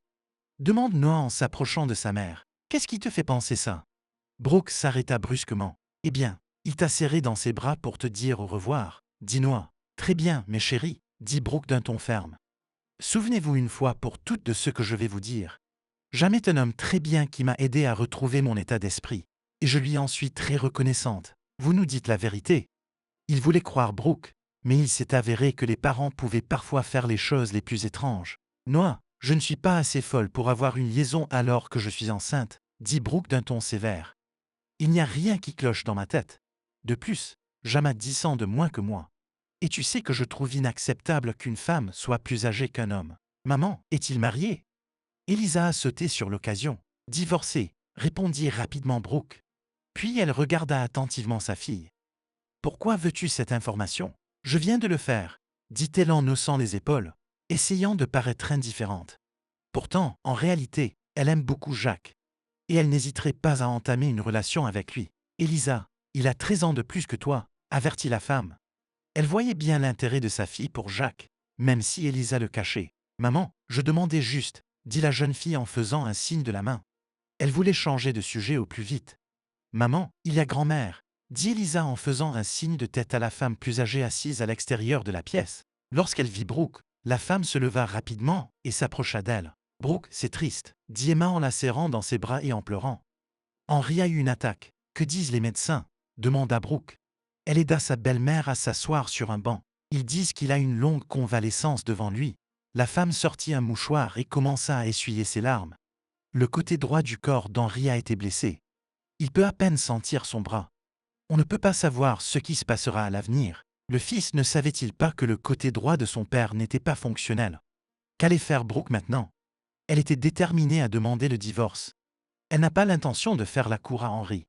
Naturellement, beaucoup la jugeraient après un tel acte. Mais Brooke a immédiatement prévenu Henri avant le mariage qu'elle pardonnerait beaucoup de choses, mais pas l'infidélité. Qu'en disent les médecins? Brooke regarde sa belle-mère. Ils disent que vous avez besoin d'une rééducation et de soins appropriés, dit Emma en s'efforçant de ne pas pleurer. Même si elle était en colère contre son fils pour ce qu'il avait fait, cette femme ne laisserait jamais son unique enfant dans la détresse. Depuis le premier jour où Henri avait eu une attaque, la pauvre mère s'était assise au chevet de son fils pour s'occuper de lui. Je vois, dit Brooke, déçue. Elle s'assit sur le banc à côté de sa belle-mère. Où trouverait-elle la force d'empêcher cette situation de ruiner ses projets? Brooke, je suis consciente que mon fils a fait des bêtises, dit Emma en prenant les mains de sa belle-fille. Et tu as le droit de le quitter. Mais j'ai une faveur à te demander. Qu'est-ce que c'est?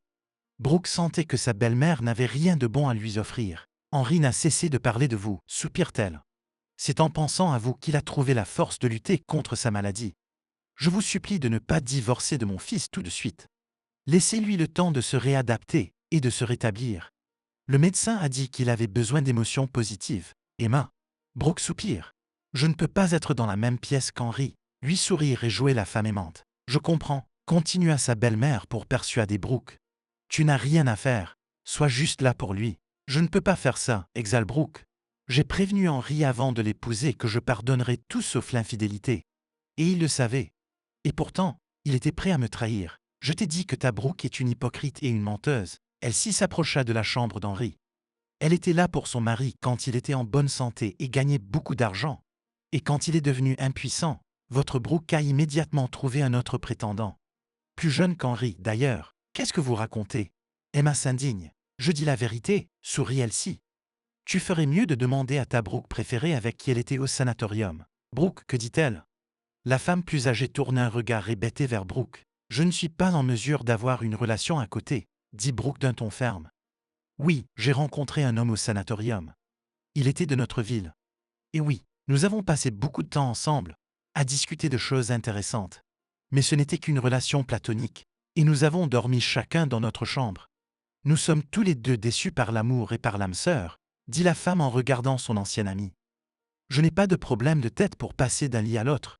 Je me respecte et je ne vais pas devenir folle et commencer une nouvelle liaison sans avoir terminé ma relation avec mon mari. Cela dit, je suis dans une situation très intéressante. Et Jam n'a pas eu d'anomalie pour faire venir une femme enceinte dans son lit. Vous voulez me faire croire que vous êtes une personne si bonne et décente. Elle s'y renifle. Elle se rendit compte que Brooke avait raison. Il était difficile de s'amuser à côté quand on était enceinte. Pourquoi as-tu du mal à le croire? Dit Brooke en plissant les yeux. Alors, je ne sais pas comment j'ai pu être amie avec toi pendant 10 ans. Depuis que je suis au sanatorium, je n'ai jamais pensé à mettre Jam dans mon lit. Eh bien, c'est ce que je pensais, dit Elsie avec un sourire ironique. Puis elle regarde la mère d'Henri. Alors, Emma, vous êtes convaincue que votre Brooke préférée n'est pas si bien que ça? Emma se leva lentement du banc et regarda Elsie avec dégoût.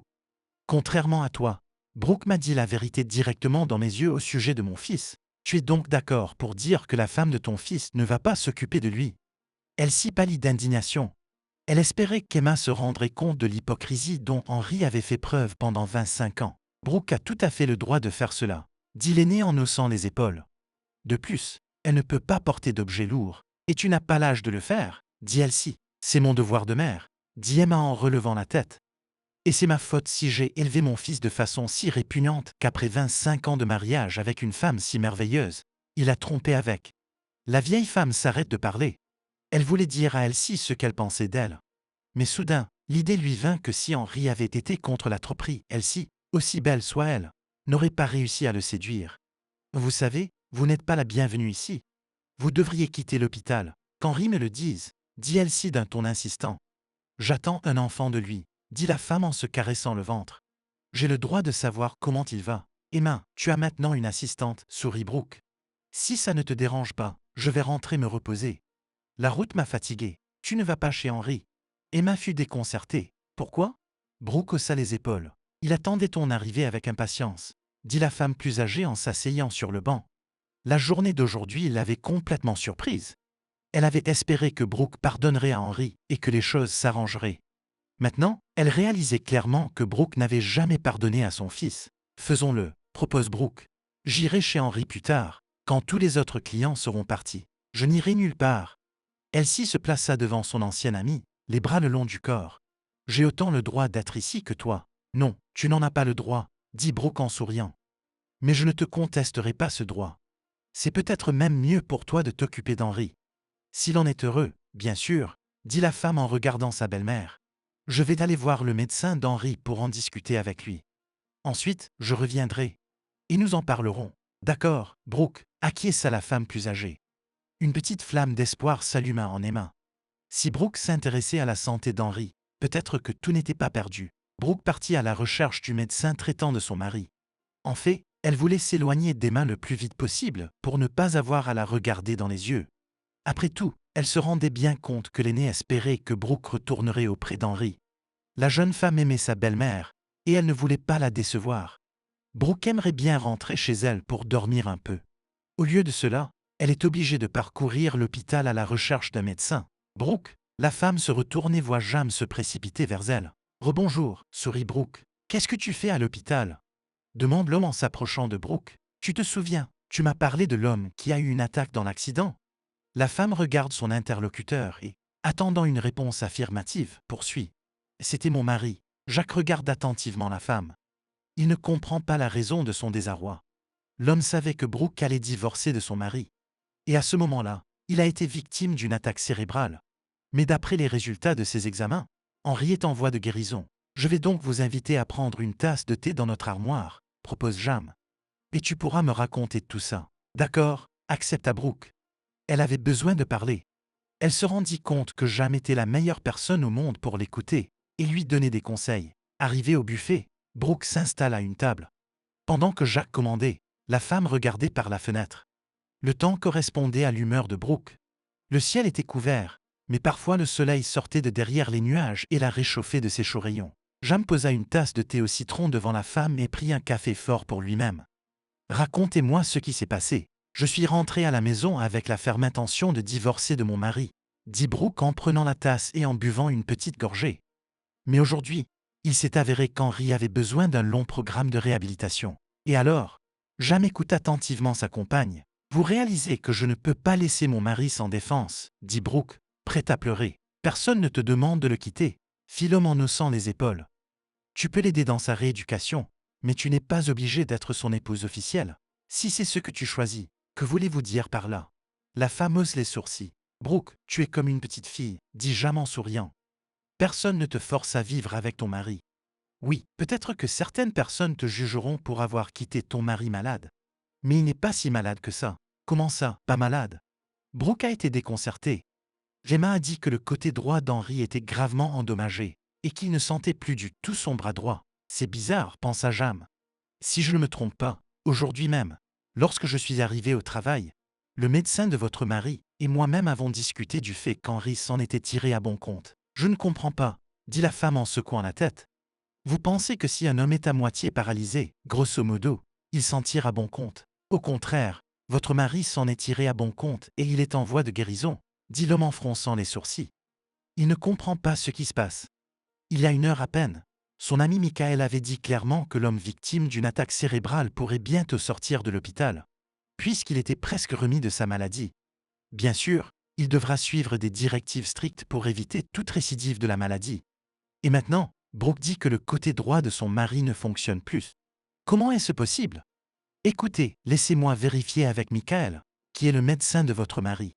Et nous en reparlerons plus tard. D'accord, acquiesce Brooke. Encouragée par les paroles de Jam, la femme retourne dans la chambre de son mari, où l'attend un Noah inquiet. Maman, où étais-tu? Le jeune homme prit la main de Brooke et la conduisit jusqu'à la chambre de son père. Qu'est-ce qui s'est passé? Brooke a eu peur. Nous sommes tous rassemblés par le médecin du père Michael, expliqua Noah. Nous t'attendons. Lorsqu'elle entra dans la chambre, elle vit son mari allongé dans son lit avec le visage d'un homme mourant. Emma s'affairait autour de lui, faisant le lit de son fils. Bonjour, dit Brooke. Brooke, ma chérie, dit doucement Henri en voyant sa femme. Comme tu m'as manqué, dit l'homme en tendant la main gauche à Brooke. Viens à moi. Bonjour, Henri, dit Brooke en s'approchant du lit et en s'asseyant sur la chaise qui se trouve à côté. Elle fit semblant de ne pas remarquer la main tendue. Comment vous reposez-vous? Demanda l'homme. Bien, répondit évasivement la femme. Elle regarde le médecin. Michael, Michael, je te présente Michael, sourit Henri. Voici ma femme Brooke. Ravi de vous rencontrer, dit l'homme en regardant les personnes présentes. Alors, tout le monde est là. Oui, tous mes proches sont là, dit fièrement Henri. Je veux avoir une discussion sérieuse avec vous, dit Michael. Le fait est que je vais faire sortir Henri de l'hôpital dans quelques jours. C'est si tôt. Gemma était stupéfaite. Dès son bras. Je vous expliquerai tout dans un instant, dit le médecin avec sérieux. Lorsqu'Henri est arrivé chez nous, la tâche la plus importante était de rétablir la circulation sanguine dans le cerveau. En principe, c'est ce que nous avons fait. Malheureusement, la catastrophe s'était déjà produite et certaines cellules du patient étaient endommagées. Et on ne peut pas les ramener à la vie. Aujourd'hui, tout dépend donc de vous. Votre proche pourra-t-il reprendre sa vie normale? Nous ferons tout ce qui est en notre pouvoir. Assurez-moi au médecin d'un ton ferme. C'est merveilleux, sourit le médecin. Et tout d'abord, vous ne devez procurer à Henri que des émotions positives. En aucun cas, il ne faut le contrarier. Il ne doit pas s'inquiéter, afin de ne pas rechuter. Ne vous inquiétez pas, nous ferons tout ce qu'il faut, acquiesça la femme plus âgée. D'autant plus que je vais avoir des émotions positives dans un avenir proche. Ma femme attend un enfant, dit Henri. C'est une excellente nouvelle, sourit Michael. Félicitations, merci, dit l'homme avec fierté. Il était heureux que Brooke attende un enfant de lui. Apparemment, le destin était de son côté. Bon, continuons. Le médecin est redevenu sérieux. La rééducation d'Henri a déjà commencé dès que nous avons stabilisé son état.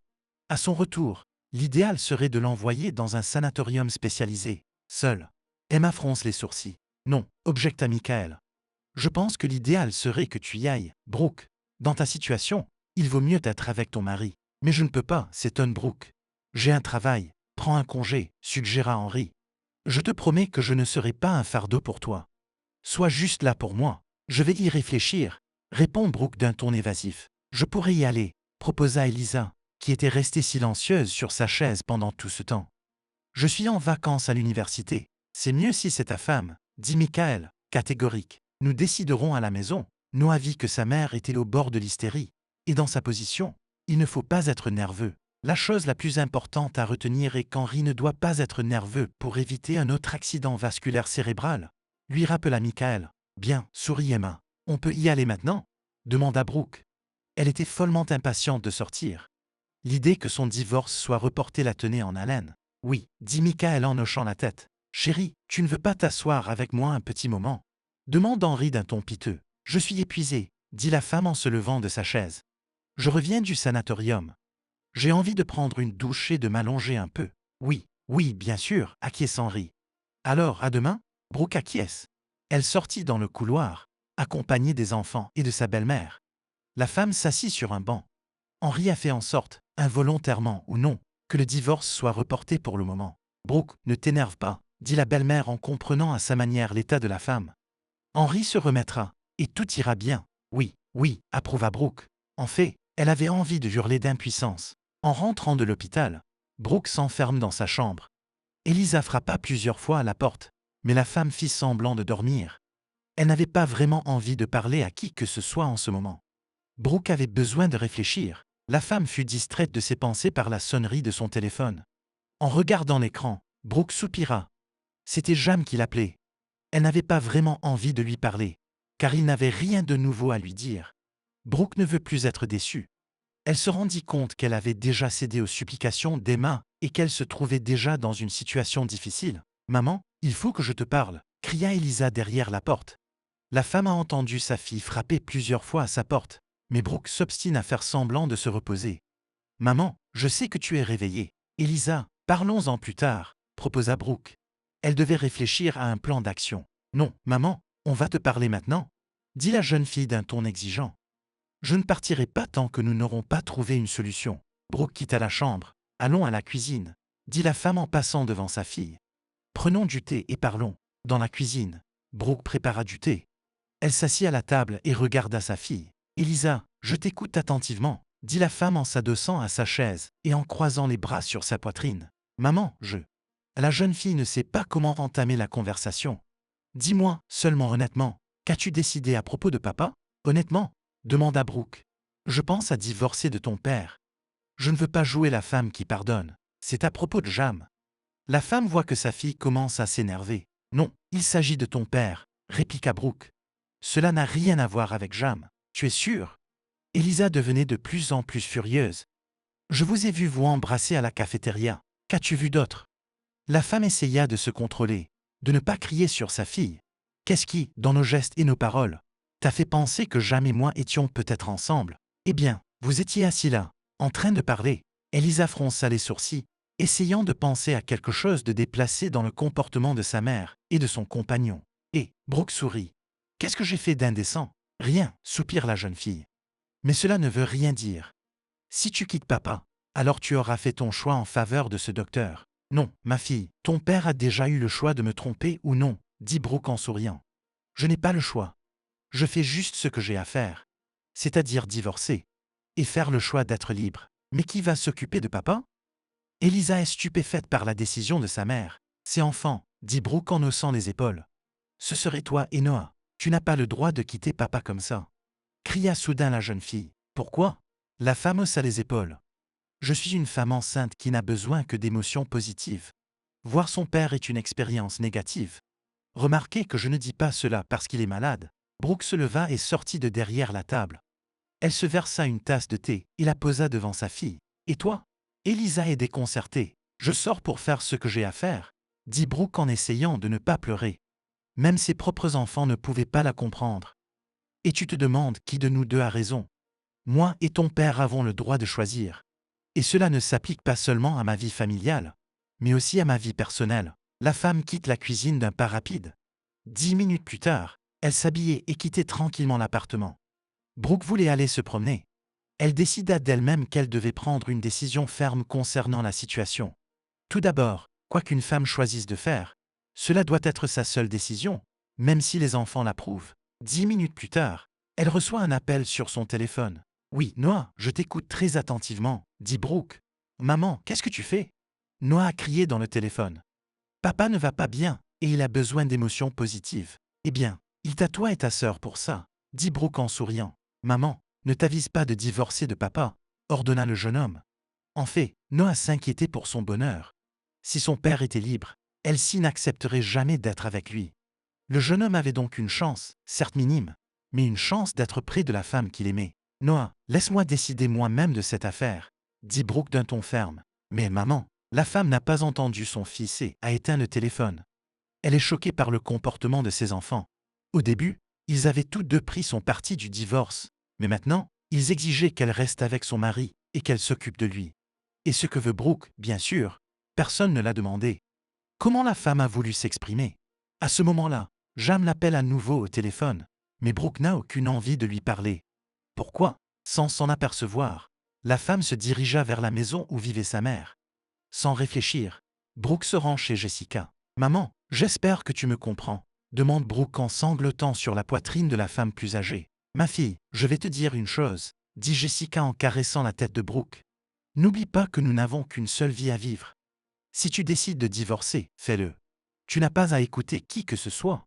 Et ne t'inquiète pas pour tes enfants. Avec le temps, ils vous comprendront. C'est ce que tu crois, demanda Brooke en reniflant. Au moins, quelqu'un la soutenait dans cette affaire. Oui, dit Jessica en hochant la tête. D'autant plus qu'ils sont les enfants d'Henri, donc ils peuvent s'occuper de leur père et le faire se sentir bien dans sa peau. Merci, maman. Encouragée, Brooke décide de se rendre directement à l'hôpital pour parler à Henri. Oui, elle ne rechigne pas à l'aider, mais seulement en tant qu'ex-femme. Et pas plus. Jam la rattrape dans le couloir de l'hôpital. Pourquoi ne réponds-tu pas au téléphone? Demande l'homme. Je suis désolé, je n'étais pas d'humeur, dit Brooke en haussant les épaules. D'ailleurs, je sais exactement ce que tu peux me dire. Je ne pense pas que tu le saches, sourit Jam. Ton mari est un menteur et un tricheur. Brooke sourit ironiquement. Est-ce que quelqu'un lui dirait aujourd'hui quelque chose qu'elle ne sait pas? Depuis peu, cette femme a compris avec qui elle vivait depuis 25 ans. Sans aucun doute, Henri est un homme merveilleux. Lorsqu'il s'agit de la famille, c'est l'homme sur lequel on peut compter. Mais quand il s'agit de fidélité, tu as pensé que je devais être au courant, alors tu m'as appelé. Brooke a secoué la tête. Oui, votre mari se sert de sa maladie pour que vous vous sentiez désolé pour lui, reprit Jam, toujours aussi sérieux. Je ne sais pas d'où vous tenez cette information, mais le médecin d'Henri a dit clairement ce matin que mon mari est gravement malade, dit Brooke avec de la peine dans la voix. Il a besoin d'une rééducation, de préférence en compagnie des gens qu'il aime. Viens, je vais te montrer quelque chose, dit Jam en se tournant vers la pièce où se trouvait Henri. L'homme ne prit même pas la peine de vérifier si Brooke le suivrait. Il savait qu'elle le ferait. Après tout, il était important qu'elle sache ce que Jacques voulait dire lorsqu'il affirmait que son mari était un menteur. Jam, peux-tu marcher un peu plus lentement? Demanda Brooke, un peu essoufflée. Elle avait du mal à suivre son ami. On pourrait, mais on raterait le plus important, expliqua l'homme sans se retourner. Brooke, aujourd'hui, après notre conversation, j'ai encore parlé avec Michael. Et il m'a dit beaucoup de choses intéressantes. La femme est intriguée, comme le fait que tu sois enceinte d'un autre homme, dit Jam en souriant. Tu es une bonne actrice. Tu étais si douée pour faire croire que ton mari te trompait. Je ne comprends pas. Et les yeux de la femme s'assombrirent en entendant cela. Elle s'est appuyée sur le rebord de la fenêtre, respirant difficilement, pour ne pas tomber. Est-ce que ça va? Jam soutient la femme. Je ne comprends pas pourquoi Henry a menti. Demanda Brooke en respirant difficilement et en regardant son ami. C'était pour que Michael l'aide, dit l'homme en souriant. L'aider à faire quoi? La femme était stupéfaite. Si Michael vous dit que votre mari est gravement malade, vous resterez avec lui par culpabilité, et vous ne briserez pas la famille, soupira Jam. Il se souvenait de la tête de Michael lorsqu'il avait découvert qu'on avait profité de lui. Il avait immédiatement commencé à se précipiter dans la chambre pour dire à Henry ce qu'il pensait de lui. Mais Jam l'avait persuadé de ne pas le faire. Il lui propose plutôt de faire sortir le mari infidèle au grand jour. Jam a essayé d'appeler Brooke et de l'inviter à venir à l'hôpital. Mais elle ne répond pas au téléphone. L'homme a voulu la poursuivre, mais il l'a vue par la fenêtre. Jam a immédiatement envoyé Michael voir Henry pour avoir une discussion sérieuse et a attendu que Brooke le lui dise. « Qu'est-ce qu'on fait maintenant ?» demanda Brooke, reprenant un peu ses esprits. « Maintenant, nous allons aller discrètement dans la pièce. Écoutez ce dont Michael et ton mari vont parler, » dit Jam d'un air conspirateur. Brooke acquiesça d'un signe de tête. Le couple marcha tranquillement jusqu'à la chambre et entra. Il y avait un petit couloir devant la grande pièce où se trouvait l'entrée de la salle de douche. C'est dans cette pièce que Brooke et Jam se placèrent pour ne pas être vus accidentellement par Henry. La femme sortit son téléphone et activa l'enregistrement vidéo. « Henry, comment as-tu pu me piéger ?» Michael était indigné. « Je ne sais pas de quoi vous parlez. » Le patient haussa les épaules. « Vous m'avez dit que votre femme vous avait trompé. Mais vous ne vouliez pas détruire la famille. Alors j'ai accepté de jouer le jeu en disant à votre famille que vous étiez gravement malade, poursuit le médecin. J'ai aussi pensé que c'était très noble de votre part. Il est rare de trouver un tel homme de nos jours. Je ne veux vraiment pas perdre ma femme, acquiesce Henry. Est-ce ma faute? Oui, mais vous n'avez pas dit que l'adultère, dans ce cas, était de votre fait, s'emporte Michael. Et la maîtresse était une amie de votre femme. Docteur, allez-vous cesser de recueillir les ragots de l'hôpital? Demanda Henry d'un ton condescendant. Les ragots? Le docteur est furieux. Ça y est, ton mari est mort, murmura Jam à l'oreille de Jam Brooke. Il avait enfin réussi à énerver Michael. Des ragots? Répéta Michael en essayant de se ressaisir. Sais-tu que ta femme préférée, Elsie, est venue me voir et m'a demandé de faire tout mon possible pour que tu te rétablisses. Puisque, étrangement, elle attend aussi un enfant de toi. Michael, ne te méprends pas, dit Henry en se levant du lit, en allant à la table et en se servant un verre de thé qu'Emma avait apporté pour lui. Ma femme et moi étions dans une mauvaise passe à ce moment-là, et il se trouve qu'Elsie était là pour moi. Une excuse bien pratique, sourit le médecin. Docteur, ne vous méprenez pas, je ne me justifie en aucune façon, dit le patient en prenant une grande gorgée de thé. Je me reproche constamment d'avoir cédé à cette tentation. Si je n'avais pas commis l'adultère, ma femme et moi serions en train de préparer la naissance de notre enfant. Alors pourquoi m'as-tu piégé? Michael n'a pas compris. Ma femme ne m'a jamais pardonné de l'avoir trompé, soupire Henry. Et si je suis malade, Brooke ne me quittera pas. Et pendant le temps qu'il me faudra pour me rétablir, je ferai en sorte qu'elle me pardonne. Vous êtes sûr de vous? Le médecin fronce les sourcils. Oui, Sonny, tu es debout. Il y avait la voix d'Emma dans la pièce. Et ta main? La femme se figea, regardant son fils qui se tenait fermement debout et tenait un verre dans sa main droite. Maman, qu'est-ce que tu fais là? Demande Henry avec irritation. Il se rendait compte que les choses ne se passaient pas comme prévu. Après tout, Emma n'avait aucune patience pour les gens qui disaient des mensonges. Cela signifiait que Brooke ne tarderait pas à le découvrir. Par conséquent, sa femme divorcerait rapidement. « Je suis venu te voir », dit Emma qui n'en croyait pas ses yeux. « Michael, qu'est-ce qui ne va pas avec Henry? Il va bien, soupira le médecin. Il se rétablit rapidement. « Oh mon Dieu, quelle joie !» dit la femme en s'approchant de son fils et en le serrant dans ses bras. « Maman, il faut que je te parle », s'agaça Henry. « Il faut que tu ne dises rien à Brooke. » Pourquoi? Emma était stupéfaite. Parce que, comme Michael l'a dit, c'est un effet temporaire, répondit l'homme à la première chose qui lui vint à l'esprit. Tout peut revenir s'il n'est pas correctement réhabilité. N'est-ce pas, docteur? Tout peut arriver, répondit Michael. L'homme ne savait pas quoi faire. D'un côté, il voulait que Brooke connaisse la vérité sur son mari. Mais d'un autre côté, il se rendait compte que dans ce cas, l'enfant grandirait sans père. Et ce serait très grave. Michael décida de prendre le temps de réfléchir. Bon, je m'en vais. À demain. Le médecin quitta la pièce d'un pas rapide. Il avait besoin d'être seul avec ses pensées. Michael ne remarqua même pas Brooke et Jam qui rôdaient dans la salle d'eau, dont la porte était entr'ouverte. À ce moment-là, le verre que tenait Henri lui tomba des mains. Fiston, que se passe-t-il? Demande la femme d'un ton inquiet. Elle regarde son fils avec horreur. Mon bras, chuchote Henri. Je ne peux plus le sentir. Mon fils, sois patient, mon bonhomme, dit la femme en s'occupant d'Henri. Elle l'aida à s'asseoir sur le lit et l'allonge. Je vais me nettoyer maintenant. Maman, ne dis rien à Brooke, demanda l'homme d'une voix calme, en prenant la main de la femme. Brooke et Jacques n'entendirent pas ce qu'Emma disait. Il avait quitté la pièce si rapidement que la femme plus âgée ne les aurait pas surpris. Brooke arpentait le bureau du chirurgien comme une furie. Elle voulait dire à son mari tout ce qu'elle pensait de lui. Non seulement Michael avait menti sur l'adultère de Brooke, mais il forçait sa mère à cacher la vérité sur son état de santé. Tu te rends compte à quel point Henri a perdu les pédales? S'emporta Brooke en arpentant le bureau du chirurgien. Il n'a pas hésité à impliquer Michael dans sa tromperie. Et maintenant sa mère aussi. Brooke, peut-être qu'il a vraiment peur de te perdre. Suggère Jam. Il est en train de réfléchir à ce qu'il pense être la solution parfaite pour se sortir de cette situation.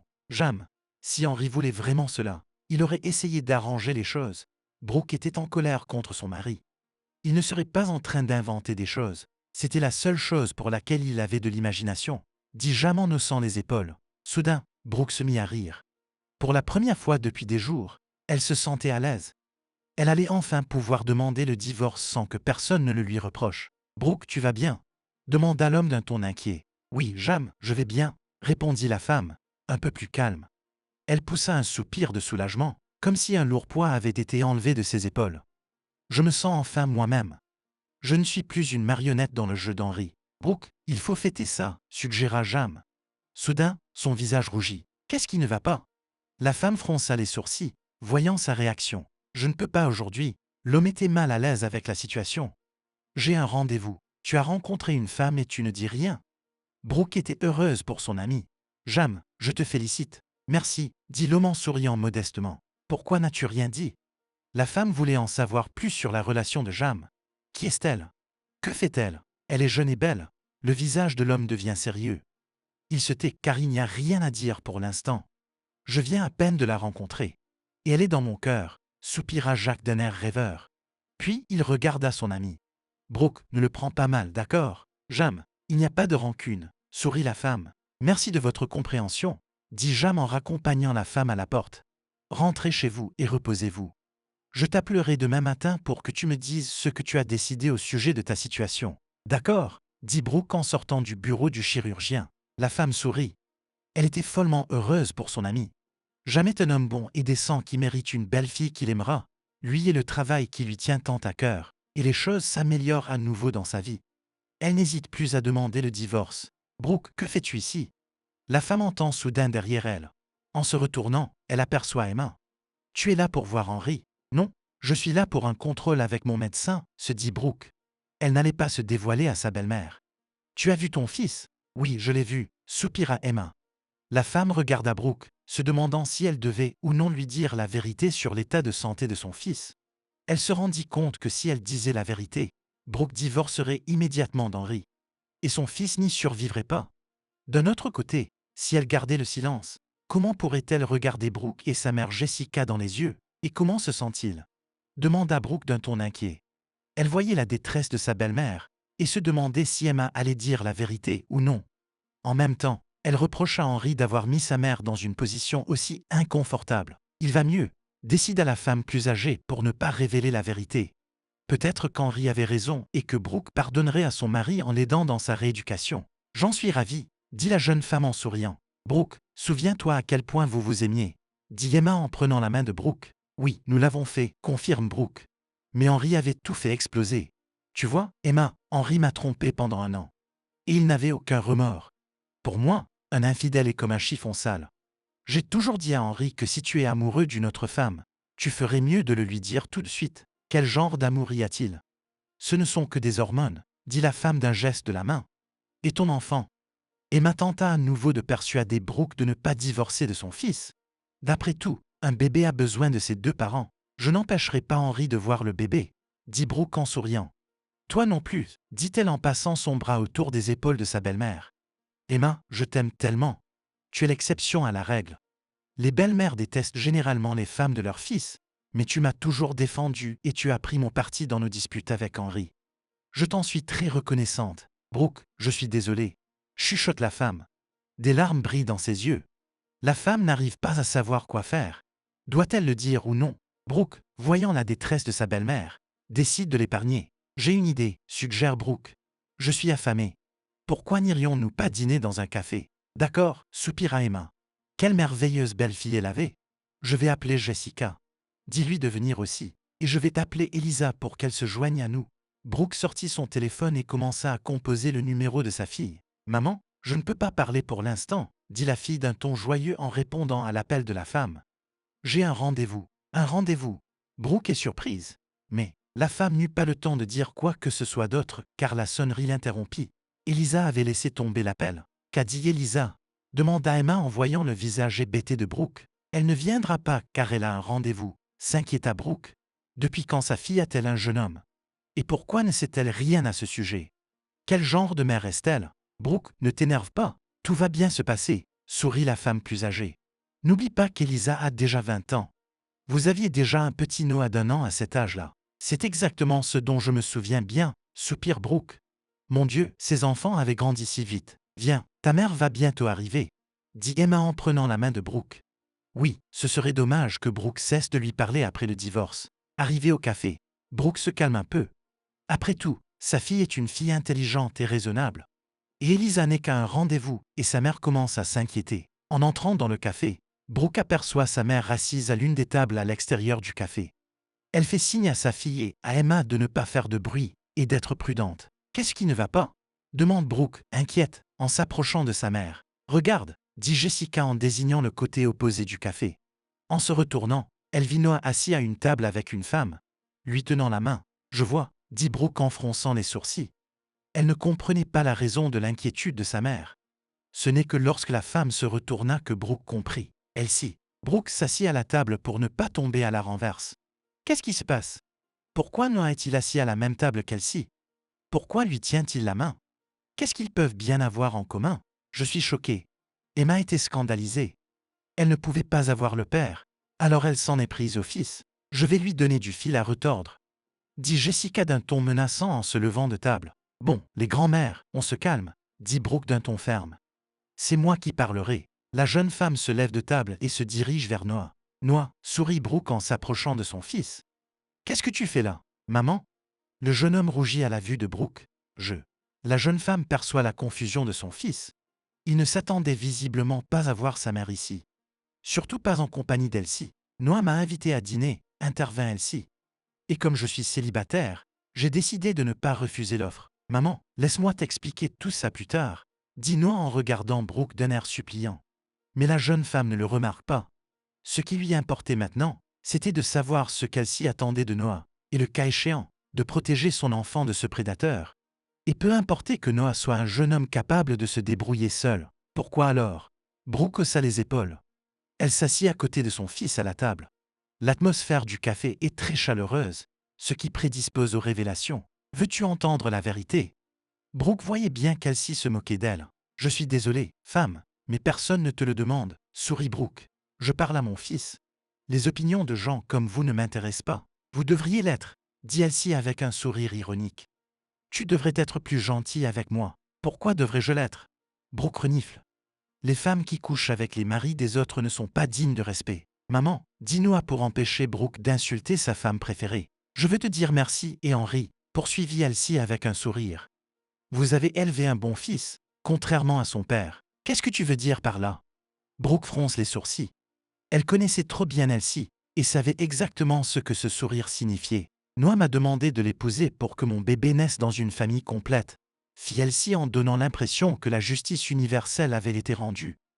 Il veut que mon bébé ait un papa. Noah, qu'as-tu fait? Dire que Brooke était sous le choc était un euphémisme. Elle était dans un état de stupeur totale. Maman, j'aime Elsie depuis longtemps, dit le jeune homme d'un ton ferme. Et je veux être avec elle. Ça ne te dérange pas qu'elle ait été la maîtresse de ton père? Brooke n'arrivait pas à se calmer. Non, Noah était calme. Maman comprend, Elsie est la seule avec qui je serai heureux. S'il te plaît, n'interfère pas avec notre bonheur. Elsie, te rends-tu compte de l'absurdité de la situation? Brooke se tourne vers son ancienne amie. Noah grandit juste devant toi. Tu sais, chérie, j'ai toujours voulu être aimée un peu comme ton mari t'a aimé. Elsie sourit. Et maintenant, mon rêve est enfin devenu réalité. Je ne pouvais pas fonder une famille avec Henry. Alors tu as pris ton fils. Mais tu n'aimes pas Noah, dit Brooke, désespérée. Elle voulait serrer son fils contre elle et ne pas le laisser partir jusqu'à ce qu'il se rende compte qu'il faisait une erreur. Je l'aime bien, admit Elsie. Et avec le temps, je l'aimerai. Peut-être. Brooke se leva rapidement de table et voulut attraper les cheveux d'Elsie pour la traîner hors du café, loin de son fils. Mais Noah a devancé les actions de sa mère. Il prit Brooke dans ses bras et l'escorta jusqu'au bar. Maman, laisse-moi choisir comment vivre ma vie, dit Noah d'un ton ferme. Si j'ai une petite chance d'être avec Elsie, je serai avec elle. Mais elle n'est pas digne de toi. C'est mon choix, s'emporte le jeune homme. Maman, on m'a proposé un travail dans une autre ville. Elsie et moi avons décidé d'aller là-bas, loin de tout le monde. Chérie, allons-y. Elsie prend la main de Noah et l'entraîne hors du café, laissant Brooke debout près du bar. Elle est dévastée et anéantie. Ma fille, qu'est-ce qui ne va pas? Jessica s'inquiète à la vue de sa fille. Brooke, qu'est-ce que Noah t'a dit? Emma lui tend un verre d'eau. Noah va épouser Elsie. Brooke n'arrivait pas à croire ce qu'elle disait. Comment a-t-elle pu penser une chose pareille? Il se trouve qu'il est amoureux d'elle depuis longtemps. Wow, Jessica expire. Bon, il faut neutraliser cette Elsie, dit Emma d'un ton déterminé. Le lendemain matin, Brooke se rend à l'hôpital pour voir son mari et régler la situation avec son fils et Elsie. Brooke, mon amour, sourit Henry en voyant sa femme. Bonjour. C'est très gentil à toi de venir me voir. Je pensais que tu n'avais pas besoin d'un mari handicapé. Henry, je sais parfaitement que tu vas bien, l'interrompit brusquement la femme. Elle ne voulait pas faire de démagogie inutile. La seule chose qui la préoccupait maintenant était le futur mariage de Noé, et elle n'avait même pas demandé à Elisa comment s'était déroulé le rendez-vous d'hier. Elle ne pensait qu'à son fils. Enfin, si on compte mon côté droit qui ne fonctionne pas, fait la moue de l'homme. Arrête, interrompt Brooke. Je ne suis pas intéressé par tes manipulations avec ta santé en ce moment. La femme sortit son téléphone et montra à son mari une vidéo d'Henri parlant à Michael. J'ai une conversation sérieuse avec toi. Je ne te donne pas le divorce, dit Henri d'un ton ferme, réalisant que sa femme avait désormais le droit moral de demander le divorce. De toute façon, dans 3 mois, j'irai au tribunal. Brooke est au bord de l'hystérie. Et Noah a décidé d'épouser Elsie pour que son enfant ne grandisse pas sans père. C'est le problème qu'il faut d'abord résoudre. Qu'est-ce que cela a à voir avec moi? L'homme regarde sa femme d'un air perplexe. Pour moi, c'est la meilleure option. Elsie est, disons, installée, et ne s'immiscera plus dans notre famille. Tu es sérieux? Chuchote Brooke. La voix de la femme s'éteint dans l'indignation. Pourquoi Noah devrait-il se sacrifier pour te faciliter les choses? Je ne lui ai pas demandé de le faire, dit l'homme. Cela ne vous dérange pas que votre fils se marie avec cette Elsie? Brooke est indignée au plus haut point. Elle est sur le point d'avoir une attaque. C'est son choix, dit Henri en haussant les épaules. C'est un grand garçon. Tu es sérieux maintenant? Chuchota Brooke. Tu ne vas même pas faire quelque chose pour empêcher ton fils de faire cette erreur. Qu'est-ce que tu veux de moi? L'homme regarda attentivement sa femme. Résolvez déjà ce problème, s'écrie la femme. Apprenez à assumer la responsabilité de vos actes. D'accord, je vais m'assurer qu'elle s'y laisse notre fils, propose Henri. Dieu merci, ton bon sens l'a emporté, exhala Brooke. Mais pour cela, tu seras toujours avec moi, quel que soit ton statut. Brooke est stupéfaite d'entendre l'ultimatum de son mari. Que veux-tu dire par quel que soit ton statut? Qu'est-ce que tu veux dire? Demande Brooke en fronçant les sourcils. Tu réalises qu'elle s'y posera comme condition que je l'épouse, expliqua Henri en regardant sa femme d'un air triomphant. Et je t'aime, et je ne veux pas te perdre. Veux-tu dire que tu m'offres le rôle de maîtresse? Les yeux de la femme s'écarquillent. Elle ne s'attendait pas à une telle insolence. Pourquoi maîtresse? L'homme haussa les épaules. L'amant d'une femme. À ce moment-là, un message de Jam est arrivé sur le téléphone de la femme, disant qu'il avait une information urgente à lui communiquer. Je dois y réfléchir, répondit Brooke. Bien sûr, elle s'attendait à ce qu'Henri ne se précipite pas pour sauver son fils, mais qu'il lui impose une condition aussi humiliante. C'est ce qu'elle n'avait jamais imaginé. Pensez-y, mais pas longtemps, sourit Henri. Mon offre a un délai de prescription. En fait, il attendait avec impatience la décision de sa femme. L'homme espérait que tout serait pareil. Si tout se passait exactement comme il l'avait prévu, ce serait le développement le plus idéal pour lui. Henri voit déjà qu'il passera tout son temps libre avec Brooke et qu'elle-ci n'aura qu'une infime partie de son attention. Brooke regarde son mari avec dégoût. Comment avait-elle pu l'aimer pendant ces 25 années sans remarquer à quel point il était méchant? Henri avait-il toujours été comme ça? Pourquoi ne l'avait-elle pas vu? La femme quitta la chambre et s'assit sur un banc dans le couloir. Elle avait besoin de récupérer un peu. Brooke décrocha le téléphone et composa le numéro de Jam. « Oui, j'écoute », répond l'homme. « Jam, c'est moi », se réjouit Brooke. « Je suis à l'hôpital. J'en sortirai dans une trentaine de minutes », dit Jam d'un air occupé. « Attends-moi, s'il te plaît. »« D'accord, je prendrai un thé à la cafétéria », dit Brooke en raccrochant. Brooke s'assit à la table et, tout en sirotant son thé chaud, regarda le fil d'actualité de son téléphone. Elle attendait que Jam l'appelle. Soudain, elle entendit une voix féminine familière. En tournant la tête, Brooke vit sa fille qui discutait gentiment avec Michael. La femme soupira. « Écoute, tes parents ne vont-ils pas m'exploser la tête quand ils apprendront que toi et moi avons décidé de sortir ensemble ?» demanda Michael d'un ton inquiet. « Je suis une grande fille, et je n'ai pas besoin de leur consentement », répondit Elisa en remuant le menton. « Quelle bande d'enfants j'ai » pensa Brooke. L'un est amoureux d'une femme de 42 ans. L'autre a un petit ami qui traite son père. Au moins, Michael a 27 ans et n'est pas beaucoup plus âgé qu'Elisa. Je ne peux pas m'empêcher de l'apprécier. Elisa, je vous connais depuis presque 3 semaines, ce qui me réjouit. J'aimerais dire que notre bonheur a été favorisé par la malchance, dit Michael en souriant. Et pourtant, tu as raison, dit Elisa. Si papa n'avait pas été à l'hôpital, nous ne saurions pas si nous nous serions rencontrés ou non. J'ai hâte d'être au soir pour te revoir. Le jeune homme posa sa paume sur la joue de la jeune fille. Écoute, est-ce que ta mère sait avec qui tu sors? Ma mère est occupée avec ses propres affaires ces derniers temps, dit la jeune fille en ricanant. Elle se fiche complètement de moi et de ma vie amoureuse. Bien sûr qu'elle s'en soucie, dit Michael en souriant. Si mon mari faisait ce genre de choses avec sa maladie, je n'aurais pas beaucoup de temps pour des discussions à cœur ouvert non plus. C'est juste que papa aime maman et qu'il ne veut pas qu'elle le quitte, dit Elisa en haussant les épaules. Stop, pensa Brooke en fronçant les sourcils. Elisa était donc au courant de la simulation d'Henri et n'a rien dit. Comment cela? Pourquoi? Soudain, Michael reçut un appel téléphonique. Après avoir parlé, il s'est levé brusquement de la table. C'est ça, je me sauve, dit rapidement le jeune homme. Je serai bientôt là, dit Michael en éteignant le téléphone et en regardant son interlocuteur. Chérie, je dois y aller. Appel urgent. Je comprends tout. Cours, soupira la jeune fille. Je te vois ce soir, dit le jeune homme en embrassant Elisa sur la joue et en quittant la cafétéria d'un pas rapide. Brooke regarda Michael, puis reporta son regard sur sa fille, qui était assise avec un sourire rêveur sur le visage. La femme voyait bien qu'Elisa était l'amoureuse. Brooke décida de parler à sa fille. « Bonjour Elisa », dit la femme en souriant et en s'approchant de la table. « Tu es venue rendre visite à ton papa ?»« Oui, maman », dit Brooke en voyant que sa fille était confuse. « Mais j'ai pensé prendre un café d'abord. »« Oui, 2 tasses à la fois », dit-elle en désignant la table où se trouvait la vaisselle. Il se trouve que, comme par hasard, Elisa rougit. « Tu es déjà de ton père. Qu'est-ce qui te fait penser ça ?» Brooke s'assit à côté de sa fille, à la place de Michael. « C'est juste que tu n'étais plus là quand j'ai quitté la maison, » dit Elisa en haussant les épaules. « Ma fille, tu n'as rien à me dire ?» demanda Brooke à voix basse. Elle comprenait qu'une conversation aussi sérieuse ne devrait pas avoir lieu entre les murs de la cafétéria de l'hôpital.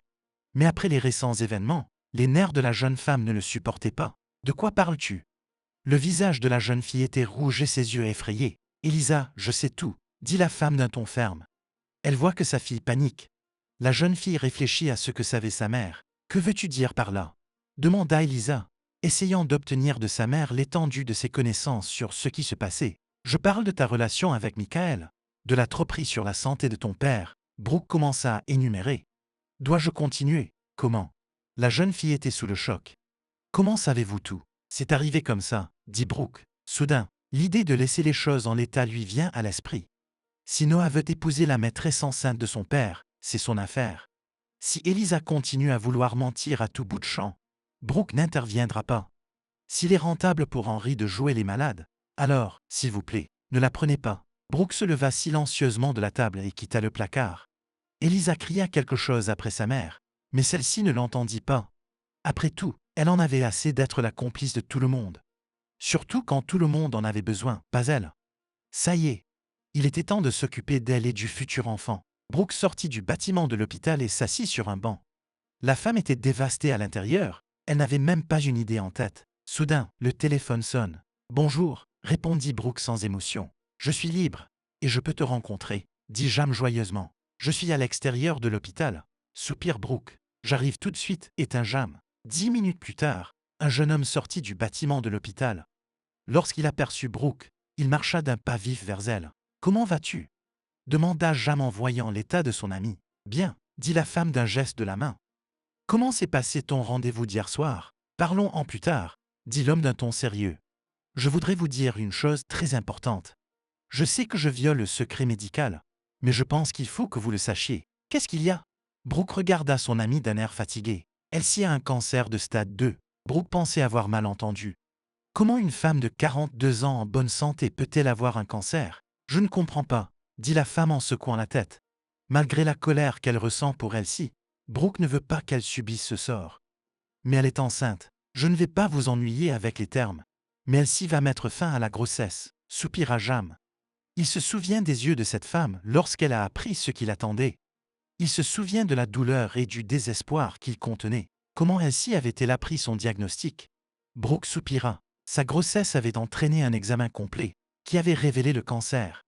Le médecin était dubitatif au début, mais après avoir reçu tous les résultats de l'examen et tenu un concilium, Elsie a été diagnostiquée, dit l'homme en regardant son interlocutrice. Brooke était pâle. Comment vous sentez-vous? Moi? La femme semblait surprise que jamais posé cette question. Qu'avait-elle à voir avec le fait d'être comme elle si Elsie était dans un tel état? Soudain, Brooke réalisa à quel point tout était relatif dans ce monde. Il y a 10 minutes, elle était en colère contre son ex-petite amie, et maintenant elle était prête à aller chez elle pour la soutenir. Et tous les problèmes de cette femme semblaient si insignifiants comparés à la perte de l'enfant qu'elle attendait depuis longtemps. Jam, j'y vais, se leva brusquement la femme. Pour aller où? S'étonna l'homme. Chez Elsie, répondit Brooke d'un ton perplexe. Ne se rendait-elle pas compte que son amie avait besoin de soutien en ce moment? Tu es sûr de toi? Demanda Jam avec hésitation. Tu devrais peut-être laisser à Elsie le temps de reprendre ses esprits. Non, nous devons partir maintenant, dit la femme d'un ton obstiné. Je veux qu'Elsie sache qu'elle n'est pas seule, qu'elle peut toujours venir me demander de l'aide. Appelez-moi si vous avez besoin de quoi que ce soit, prévient l'homme. D'accord, dit Brooke en se dirigeant vers sa voiture. 30 minutes plus tard, elle se trouvait devant la porte de l'appartement de son amie. Peu à peu, sa détermination fond. Que dirait Brooke à Elsie pour la rassurer? Il n'y a pas de mots pour effacer la douleur d'une mère à la perte de son enfant. Brooke savait très bien à quel point son amie voulait être mère. La femme appuya sur la sonnette. Lorsque la porte s'ouvrit, les yeux de Brooke s'écarquillèrent d'horreur devant une Elsie, échevelée et en pleurs. Son maquillage était étalé sur tout son visage. « Qu'est-ce que tu veux » demande Elsie avec colère, sans remarquer les larmes qui coulent sur son visage. « Je sais tout » murmura Brooke, essayant de ne pas pleurer. Elle devait être forte pour soutenir son amie. « Quoi? Tu es ici pour te réjouir ?» Les mots jaillirent de la logeuse comme du venin. Sa rivale est vaincue. Elle a été frappée d'une maladie mortelle. Maintenant ton mari va rester avec toi et Noah va me quitter. Elsie, je suis venue ici pour t'aider, dit-elle. Une boule dans la gorge l'empêchant de parler. Aider à quoi? Elsie continue d'être en colère. Elle avait l'impression que le monde entier était responsable de sa maladie. Mon Dieu, tu es vraiment une idiote, murmure Brooke. Elle s'approche de son amie et la serre dans ses bras. À ce moment-là, la femme se rend compte qu'elle a pardonné à Elsie. Après tout, sa santé était bien plus importante qu'un stupide délit. Soudain, la propriétaire s'est adoucie et n'a pas résisté. Brooke, je suis désolé, sanglota Elsie de sa voix. Dieu m'a puni pour m'être mêlée de la famille de quelqu'un d'autre et l'avoir détruite. Je voulais tellement être à ta place, et à la fin j'ai perdu ce que j'avais de plus précieux, mon enfant. Je ne veux pas vivre sans mon enfant. Brooke réconforte son ami sans remarquer ses larmes. Qui aurait pu penser que le destin prendrait un tel tournant dans leur vie? Et Brooke s'asseyait par terre dans le couloir pour réconforter Elsie qui sanglotait sur ses genoux. Elsie, ne t'inquiète pas, chuchote Brooke à son ami. Tout d'abord, tu dois t'occuper de ta santé et vaincre cette maladie. Et comment pourrais-je vivre sans mon enfant? Elsie est au bord de la folie. Après tout, elle avait déjà acheté à son bébé tant de belles choses, imaginant comment il se promènerait dans la rue avec. Elsie, souviens-toi, nous avons reçu 2 jumelles à la crèche. Se souvient soudain Brooke. Est-ce qu'elles sont rousses? La propriétaire fronça les sourcils en se souvenant des filles. Oui, comme 2 chatons roux, dit la femme en souriant. Saviez-vous qu'elles avaient été adoptées? Ils ont été retirés d'un orphelinat. Où voulez-vous en venir? Demande Elsie en reniflant. Bien qu'elle commence à avoir une vague idée de ce à quoi son ami veut en venir, il y a tant d'enfants abandonnés dans notre pays qui rêvent de l'amour et de l'affection d'une mère. Brooke réalisa qu'elle était sur la bonne voie. Et vous pouvez donner cela à un enfant, le rendre heureux. Vous pensez que c'est le cas? Une lueur d'espoir apparaît enfin dans les yeux d'Elsie. Je pense que oui, dit Brooke en hochant la tête. Maintenant que son amie avait un but, elle se battrait pour sa vie. Brooke, je suis vraiment désolé, s'il te plaît, dit Elsie en regardant son amie dans les yeux. Il était important pour elle que son invité ne soit pas rancunière. J'ai détruit ta famille. J'ai laissé ton enfant sans père. Pour être honnête, je dois vous remercier, sourit Brooke. Pourquoi?